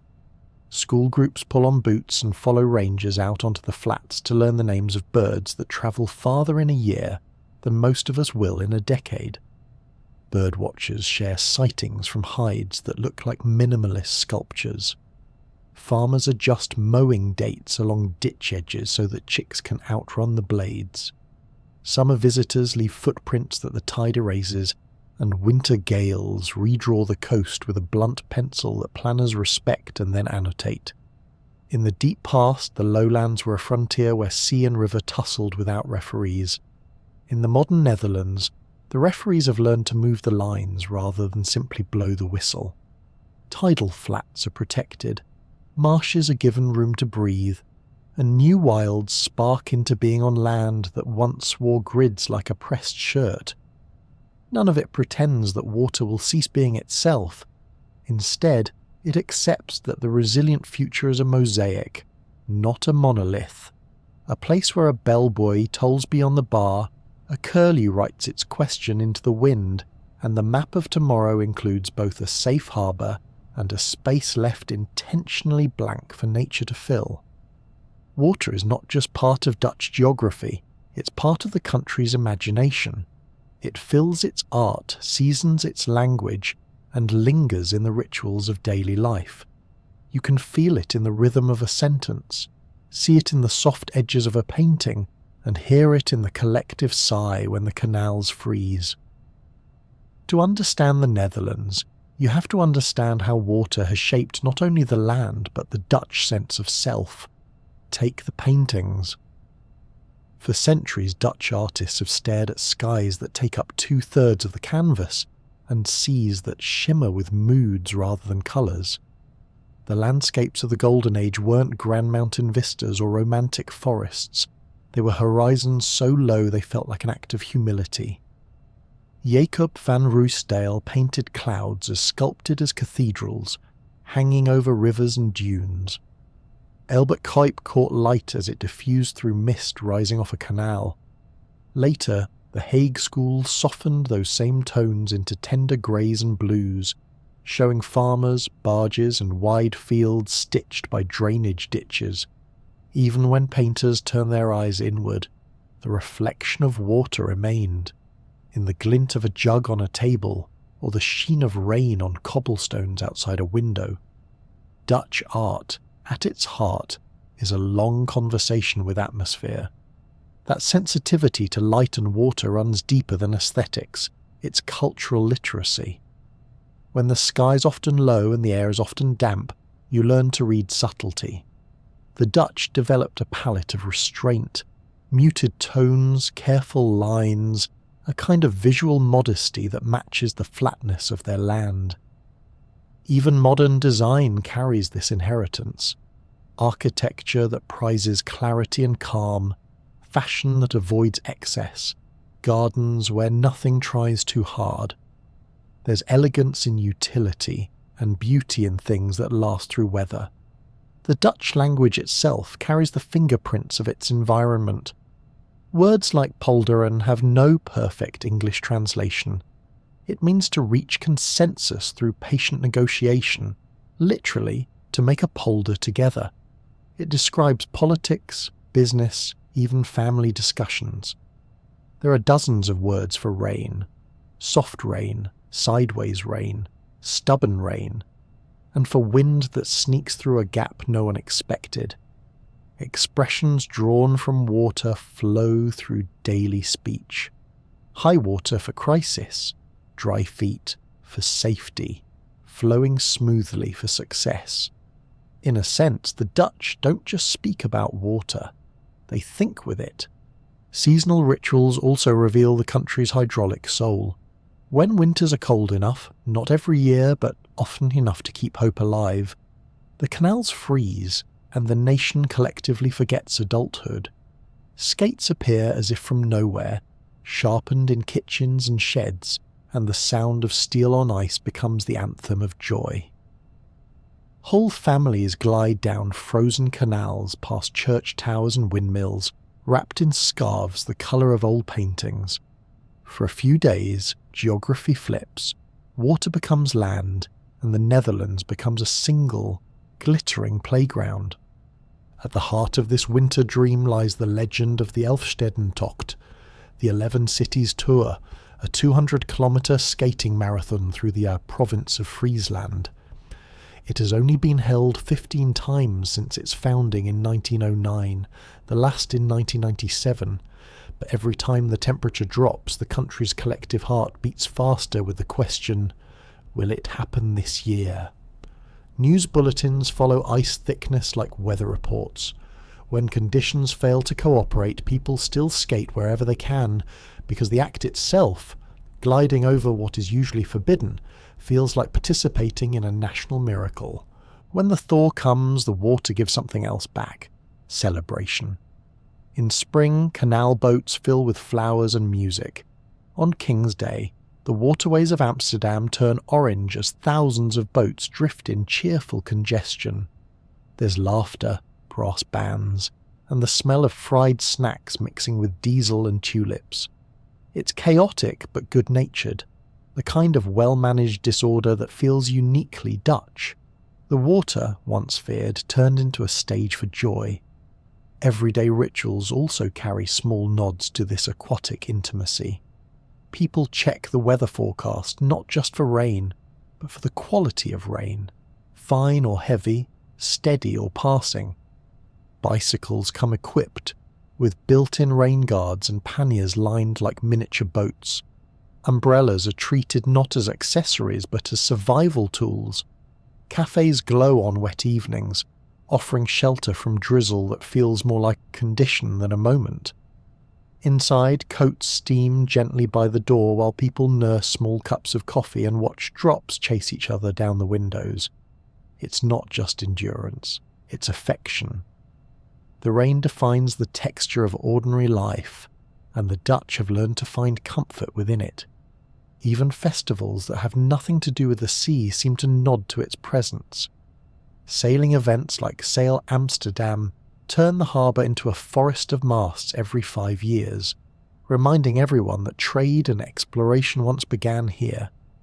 In coastal towns, fishermen's festivals bless the fleet before the season starts, echoing medieval traditions that once mingled faith and superstition in equal measure.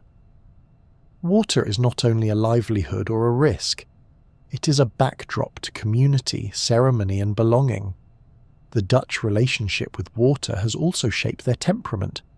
Centuries of collective maintenance, repairing dikes, clearing ditches, meeting at waterboards, have ingrained habits of cooperation and compromise. The famous pragmatism of the Netherlands, often mistaken for plainness, is really a form of civic survival. When your neighbour's laziness could sink your own field, discussion is not optional. This sense of shared fate has produced a society where debate is expected, but consensus is sacred. You can still see it in town councils, company meetings, even in how traffic merges on busy roads. Everyone gets a turn, and the flow continues. The aesthetic of this practicality shows in the smallest things. Windows are kept large and uncurtained, inviting light like an honoured guest. Streets are swept, bicycles are repaired, and flowers bloom on canal bridges not for show, but because care feels natural. There's a beauty in tidiness here, not sterility, but attention, as if the entire country has internalized the rhythm of water management and applied it to daily life. In art, in words, in weather and in ways of thinking. The Netherlands is a country that has turned necessity into culture. Water is no longer just a presence to endure, but a muse, a teacher, and occasionally a comedian. It paints the skies, dictates the seasons and decides whether your commute will involve sunshine, wind, or a polite soaking. Through it all, the Dutch smile, shrug on their raincoats, and carry on. Not because they have conquered water, but because they have learned to live beautifully within its ebb and flow. Keeping a country dry is not an achievement that ever stays finished. It is a job that hums quietly beneath daily life, as constant and unnoticed as a heartbeat. The Netherlands may look serene on the surface, fields level, canals placid, cities mirrored in still water, but beneath that calm lies a network of machines, sensors, and people who never stop paying attention. The cost of dry feet isn't measured only in euros or kilowatt hours, it's measured in vigilance. Every day, pumps across the country move millions of cubic meters of water. They push it from low fields to high canals, from canals to rivers, and from rivers to the sea. The numbers are staggering but rarely mentioned. In some regions, the pumps work almost continuously. In others, they hum to life only after storms or spring melt. Together, they consume enough electricity to power a small city, and every drop they lift is part of a balancing act between safety, ecology, and energy use. Most of the Netherlands' pumping stations now run on electricity, many powered by renewable sources like wind or solar. It's a fitting irony. The same wind that once turned wooden sails on polder mills now spins turbines that keep their descendants alive. Engineers are constantly experimenting with more efficient systems, variable speed motors that adjust to real-time water levels, smart grids that shift demand to moments of surplus renewable power, and predictive software that decides which pump to start before a drop of excess water arrives. The goal is to keep the nation dry while also keeping its carbon footprint as small as possible. Yet machinery is only half the story. The other half walks along dikes with notebooks and sensors. Inspectors still patrol by foot, checking for burrows, cracks, or patches of suspicious softness where seepage might be starting. A dike is never just a mound of soil. It is a living structure that settles, shifts, and grows tired. Grass must be trimmed so roots stay shallow and dense. Grazing sheep are sometimes used for this purpose because their hooves compact the turf just enough without damaging it. Every few years, parts of the system are dug up, rebuilt, or raised, a rhythm of renewal that feels as natural here as harvesting crops. The technology for inspection has advanced, but the human eye remains indispensable. Drones map slopes for subtle depressions, thermal cameras detect hidden moisture, and satellites measure minute changes in elevation. But someone still walks the crown of the dike, listening to the crunch of gravel, feeling for the texture that means safe or check again. It is one of those professions where perfection is invisible and mistakes are headline news. A dike that holds doesn't make history, it simply allows everyone else to. Money, of course, underpins it all. Maintaining thousands of kilometres of dikes, levees, sluices and pumps cost billions each year. These funds come from waterboard taxes, a steady contribution from every household, farm and business. The tax bills are rarely questioned because the value is obvious. In a country where 2/3 of the population live below high tide level, paying for water management is not an abstract civic duty. It is a form of collective insurance. You pay, you sleep soundly, and the next morning the fields are still there. But balance is not only financial. The modern challenge is to combine safety with sustainability. Older defences were built purely for strength. Now they must also serve ecology and recreation. When a dike is widened, planners often add bike paths and nature zones. When a pumping station is upgraded, fish passages are built alongside. New flood storage basins double as bird reserves and walking areas during dry seasons. The aim is to ensure that protection enhances the landscape instead of slicing through it. Every intervention tries to serve several masters, water safety, biodiversity, beauty, and human enjoyment. Energy efficiency has become an integral part of this stewardship. Some water boards now power their stations with biogas made from the weeds and reeds they clear from canals. Others use microhydropower, letting small turbines reclaim energy as water falls between levels. Even wastewater treatment plants have evolved into resource factories, capturing heat, nutrients, and methane to feed back into the system. The Dutch mindset treats waste not as an endpoint, but as a beginning that needs new context. The same circular logic that defines their economy now drives their water management. Everything must go somewhere useful. The invisible infrastructure of safety extends into the digital realm too. Vast databases track rainfall, tides, and river discharge across Europe. Algorithms predict how much water will arrive at each point in the delta and how quickly it needs to be moved. In flood season, control rooms monitor screens glowing with maps and numbers that tell a single story: where the water is now and where it wants to go next. When the model's warn of stress, operators can open a sluice remotely or redirect flow to a temporary basin, adjusting the country like a living organism responding to its pulse.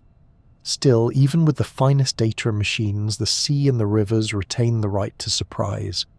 Climate change is rewriting the assumptions that once underpinned Dutch safety. Storm surges grow higher, rainfall arrives harder, droughts linger longer. Pumps that were oversized decades ago now run closer to capacity. Dikes built for 1 in 10,000 year events are quietly reassessed. The response is characteristically calm, designed for adaptability, plan upgrades decades ahead, and maintain public trust through transparency. The Dutch do not panic about their water, they simply prepare earlier and better than most. Amid all the engineering, there's a human dimension that rarely makes it into reports. The pride of the maintenance crews who know every stretch of embankment by smell and sound. The quiet satisfaction of engineers watching the gauge settle exactly on target. The school children visiting a pumping station, staring in awe at the slow-turning impellers that keep their world steady. This is national pride expressed not in monuments, but in function. There are no parades for the people who keep the country dry, but their work hums beneath every home and harvest. There is also humility in this endless maintenance. The Dutch know that water never truly sleeps. It simply waits for inattention. Every policy, every inspection, every watt of energy spent in pumping is an act of respect for the balance they've built with the natural world. The reward for such care is not perfection, but continuity. Mornings where the roads are dry, the grass is green, and the news remains blessedly uneventful. When you see the lights of a pump house glowing on a misty evening, or hear the faint whir of machinery blending with frogs in a canal, you're witnessing the heartbeat of the country. It isn't loud or heroic. It doesn't need to be. The Netherlands endures not through defiance of nature, but through the quiet, relentless maintenance of peace between land and water. It's a form of stewardship that demands patience, precision, and faith. The understanding that safety, like the tide, is something that must always be renewed. The Netherlands has never been a country that waits for the tide to decide things. Its history is one long rehearsal for tomorrow, a practice of foresight that has turned risk into ritual. But as the 21st century unfolds, the stage is shifting once again. Sea levels are rising faster than in the centuries that shaped the dikes and polders we know today, and the question has subtly changed. It is no longer only how to keep the water out, but how to live well while the world around it changes. For centuries, safety meant height and strength, taller dikes, thicker walls, stronger pumps. Those defences will still be needed, but engineers now speak in new terms: adaptive pathways, managed flexibility, dynamic protection. The idea is not to build a fortress, but to design a living system that can evolve. Future dikes might be built wider instead of higher, allowing for gentle raising over time. Floodplains might be reserved now for uses that can shift later. Parks, wetlands, even temporary agriculture. Planning horizons stretch not to the next election, but to the next century. Decisions are made in stages, each leaving room for those who come after to adjust without regret. The numbers are sober. Current projections suggest that by the end of this century, global sea levels may rise anywhere between 0.5 metre and more than 1 metre, depending on ice melt and emissions. For the Netherlands, a few centimetres of change can ripple across entire systems. A higher sea pushes river water back inland, slowing drainage. It increases the salt creeping into groundwater and soils. It forces pumps to work longer hours, consuming more energy. Every causeway, sluice and barrier built in the past 100 years must now be reimagined for a new world that moves faster than the one it replaced. But this is also where Dutch pragmatism shines. Rather than betting on a single grand solution, the country builds multiple futures at once. Research teams model scenarios as if sketching parallel coastlines, one for mild change, another for moderate, a third for extremes. Each scenario comes with flexible strategy. Dikes strengthened here, polders made adjustable there, new wetlands open to absorb wave energy further seaward. These are not fixed blueprints. They are living documents, updated as the science evolves. It's a plan built on humility, the recognition that certainty is no longer on the menu, but preparation still is. This shift in thinking runs deeper than technology. It's philosophical. The Netherlands is learning once again to let water have a voice. Some coastal stretches are being studied for building with nature. Projects where dunes, salt marshes and sediment flows do much of the protection work that concrete once performed alone. Artificial islands might guide tides instead of resisting them. Sand nourishments like the sand motor could become routine, turning erosion into collaboration. It is a quieter approach to safety, where the aim is not to win against the sea, but to stay in conversation with it. Communities are part of this conversation too. Long-term adaptation depends on consent and trust. Local residents, farmers, and city councils all take part in shaping what the next century's defences will look like and where they will sit. Sometimes that means hard decisions. A diked line moved inland, a field that floods once in 10 years by design, a road raised slightly higher to act as a barrier. Each choice ripples through history and memory because every metre of land here has a story. That is why discussions about water are often as emotional as they are technical. It isn't just about engineering, it's about belonging. The ethic behind it all feels remarkably familiar. Care before conquest. The Dutch have built their survival not on domination, but on maintenance, cooperation, and a sense of shared stewardship. Those same values are now being scaled up to meet the challenges of a warming planet. If the past 5 centuries were about keeping water at bay, the next 5 may be about learning how to keep life in balance, between energy and ecology, between protection and openness, between fear and acceptance. Technology offers new tools for that balance.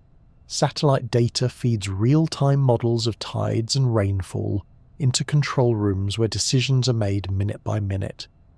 Materials science produces lighter, stronger composites for floodgates. Renewable power increasingly drives pumps and monitoring systems, closing the loop between safety and sustainability. Artificial intelligence predicts the behaviour of storms days ahead, buying precious hours for preparation.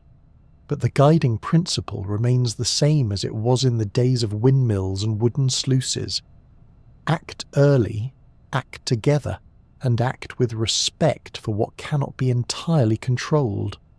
Some ideas being explored feel bold even by Dutch standards. Offshore sandbanks could be expanded into semi-natural barriers, softening waves before they reach the shore. Floating housing districts might grow on calm inland waters, capable of rising with floods instead of resisting them. In Rotterdam, entire waterfront neighbourhoods are designed like lungs, able to fill and empty safely during extreme rain, protecting basements and streets by turning squares into temporary ponds. The technology may be modern, but the impulse is ancient, to adapt through design rather than denial. None of this comes cheaply or quickly. Adaptation is a marathon of patience and planning. Water boards draft budgets that span decades. Universities feed their findings directly into national policy. Children learn about sea level rise in school alongside reading and arithmetic, because understanding the future is as important as memorizing the past. It's a kind of civic inheritance, knowledge passed down like a well-tended dike. Still, there's a quiet optimism beneath it all. The Netherlands has faced existential threats before and turned them into identity. Each era has left behind not just infrastructure but wisdom.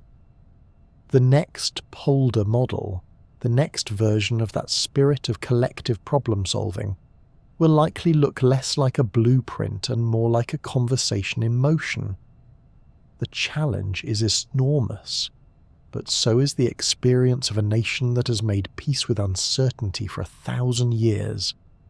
On the coast at low tide, the future looks deceptively calm. Waves slide up the sand, pause and retreat with a sigh.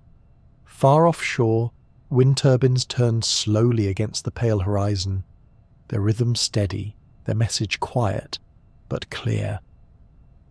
The world is changing, but the lesson remains. Survival here is never about fighting nature, only about learning to move in step with it. The Netherlands will keep its feet dry, not through defiance, but through care. The same calm, deliberate care that has kept it afloat for generations, and will keep it standing when tomorrow's tide finally arrives. From the first breath of wind over the North Sea to the quiet swirl in a kitchen sink, the Netherlands is a single, continuous line of care. The great defences at the coast hold steady.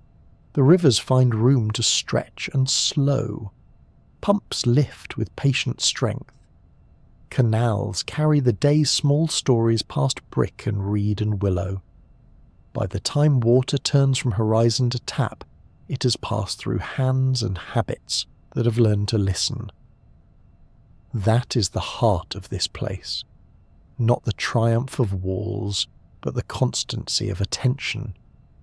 What began as survival has matured into a kind of civility. Dunes are nourished, not merely measured. Dikes are walked as well as calculated. Sluices take their cues from tide and fish alike. Maps are written in pencil because humility demands an eraser. The work is everywhere and almost invisible. A mower tracing the crown of an embankment, an engineer checking a gauge before the rain arrives, a boatman noting how the river's shoulder has shifted by the width of a hand. In a world that praises spectacle, the Netherlands has made a life from the dignity of maintenance. You can feel that dignity in the cities too. Wooden piles sleep in the groundwater beneath canal houses that glow at dusk. Bridges lean their low arches over water that is as practical as it is beautiful. Houseboats settle on the tide with the smallest of sighs. Even the airport and the great ports owe their confidence to a web of pumps and paths that keep all this motion from turning into mischief. This is stewardship not as a slogan, but as a routine, renewed every hour, folded into errands and commutes, and the ordinary kindnesses of neighbours who share a boundary with water. Stewardship here is also identity. It has shaped a language of cooperation and a habit of consensus that extends from waterboards to living rooms. Decisions are slow by design, because slow is how you weave many needs into one fabric. The same patience that lifts a polder by centimetres and decades shapes the way people talk, vote, and share the work. Nothing is final, but everything is tended. The lesson is simple and demanding. Safety is not a gift granted once. It is a relationship you keep. Listen closely, and the country speaks in small rhythms. A pump's low heartbeat deep in a brick hall. A rope creaking at a mooring when a night breeze turns the boats just a degree or two. Bicycle tires whispering over damp bricks. Far off, the sea answers with a steady hush, unchanged in its nature yet continually negotiated. Between those sounds you can hear the promise that holds this landscape together. We will care for the water, and the water will allow us to remain. As seas rise and seasons shift, that promise grows even more tender. The next century will ask for wider dikes, roomier rivers, kinder dunes, and 1,000 adjustments no one will notice except the people who make them. It will also ask for the same virtues that carried the Netherlands this far. Patience instead of panic, precision instead of pride, and the quiet bravery of communities that choose care over conquest. If any country is rehearsed for such a future, it is this one. For tonight, let the larger questions rest. Imagine a canal at night, lamplight laying soft ladders on the water, a single heron folded on a timber quay. Somewhere a gate tilts, letting a little more of the day leave. Somewhere a technician notes a level and smiles at a line that sits exactly where it should. The rain that started at supper has eased to a hush, and the streets shine as if they have been polished by sleep. If you'd like, take a few slow breaths with the country. Inhale, easy and unhurried, as if the tide were coming in. Hold for a moment the way a still basin holds the sky. Exhale as the water slides back toward the sea. Again, a gentle breath in, a quiet breath out. Let shoulders settle. Let the day's edges soften like ripples fading against stone. Thank you for drifting through this journey with the Sleepy Geographer. Your time is a kindness, and your curiosity is a kind of stewardship of its own. If you're already part of this calm little harbour, thank you for being here. If you found comfort in this gentle wander and feel like returning, you're welcome to subscribe whenever you're awake again. There is no hurry. The map will still be here, the water will still be breathing, and there will always be another quiet place to explore. For now, let the pumps keep their watch and the dunes keep their shape. Let the rivers rest in their wider beds. Let the sea murmur beyond the stones. The country is in good hands, and so are you. Close your eyes, float for a while, and let the tide carry you softly towards sleep.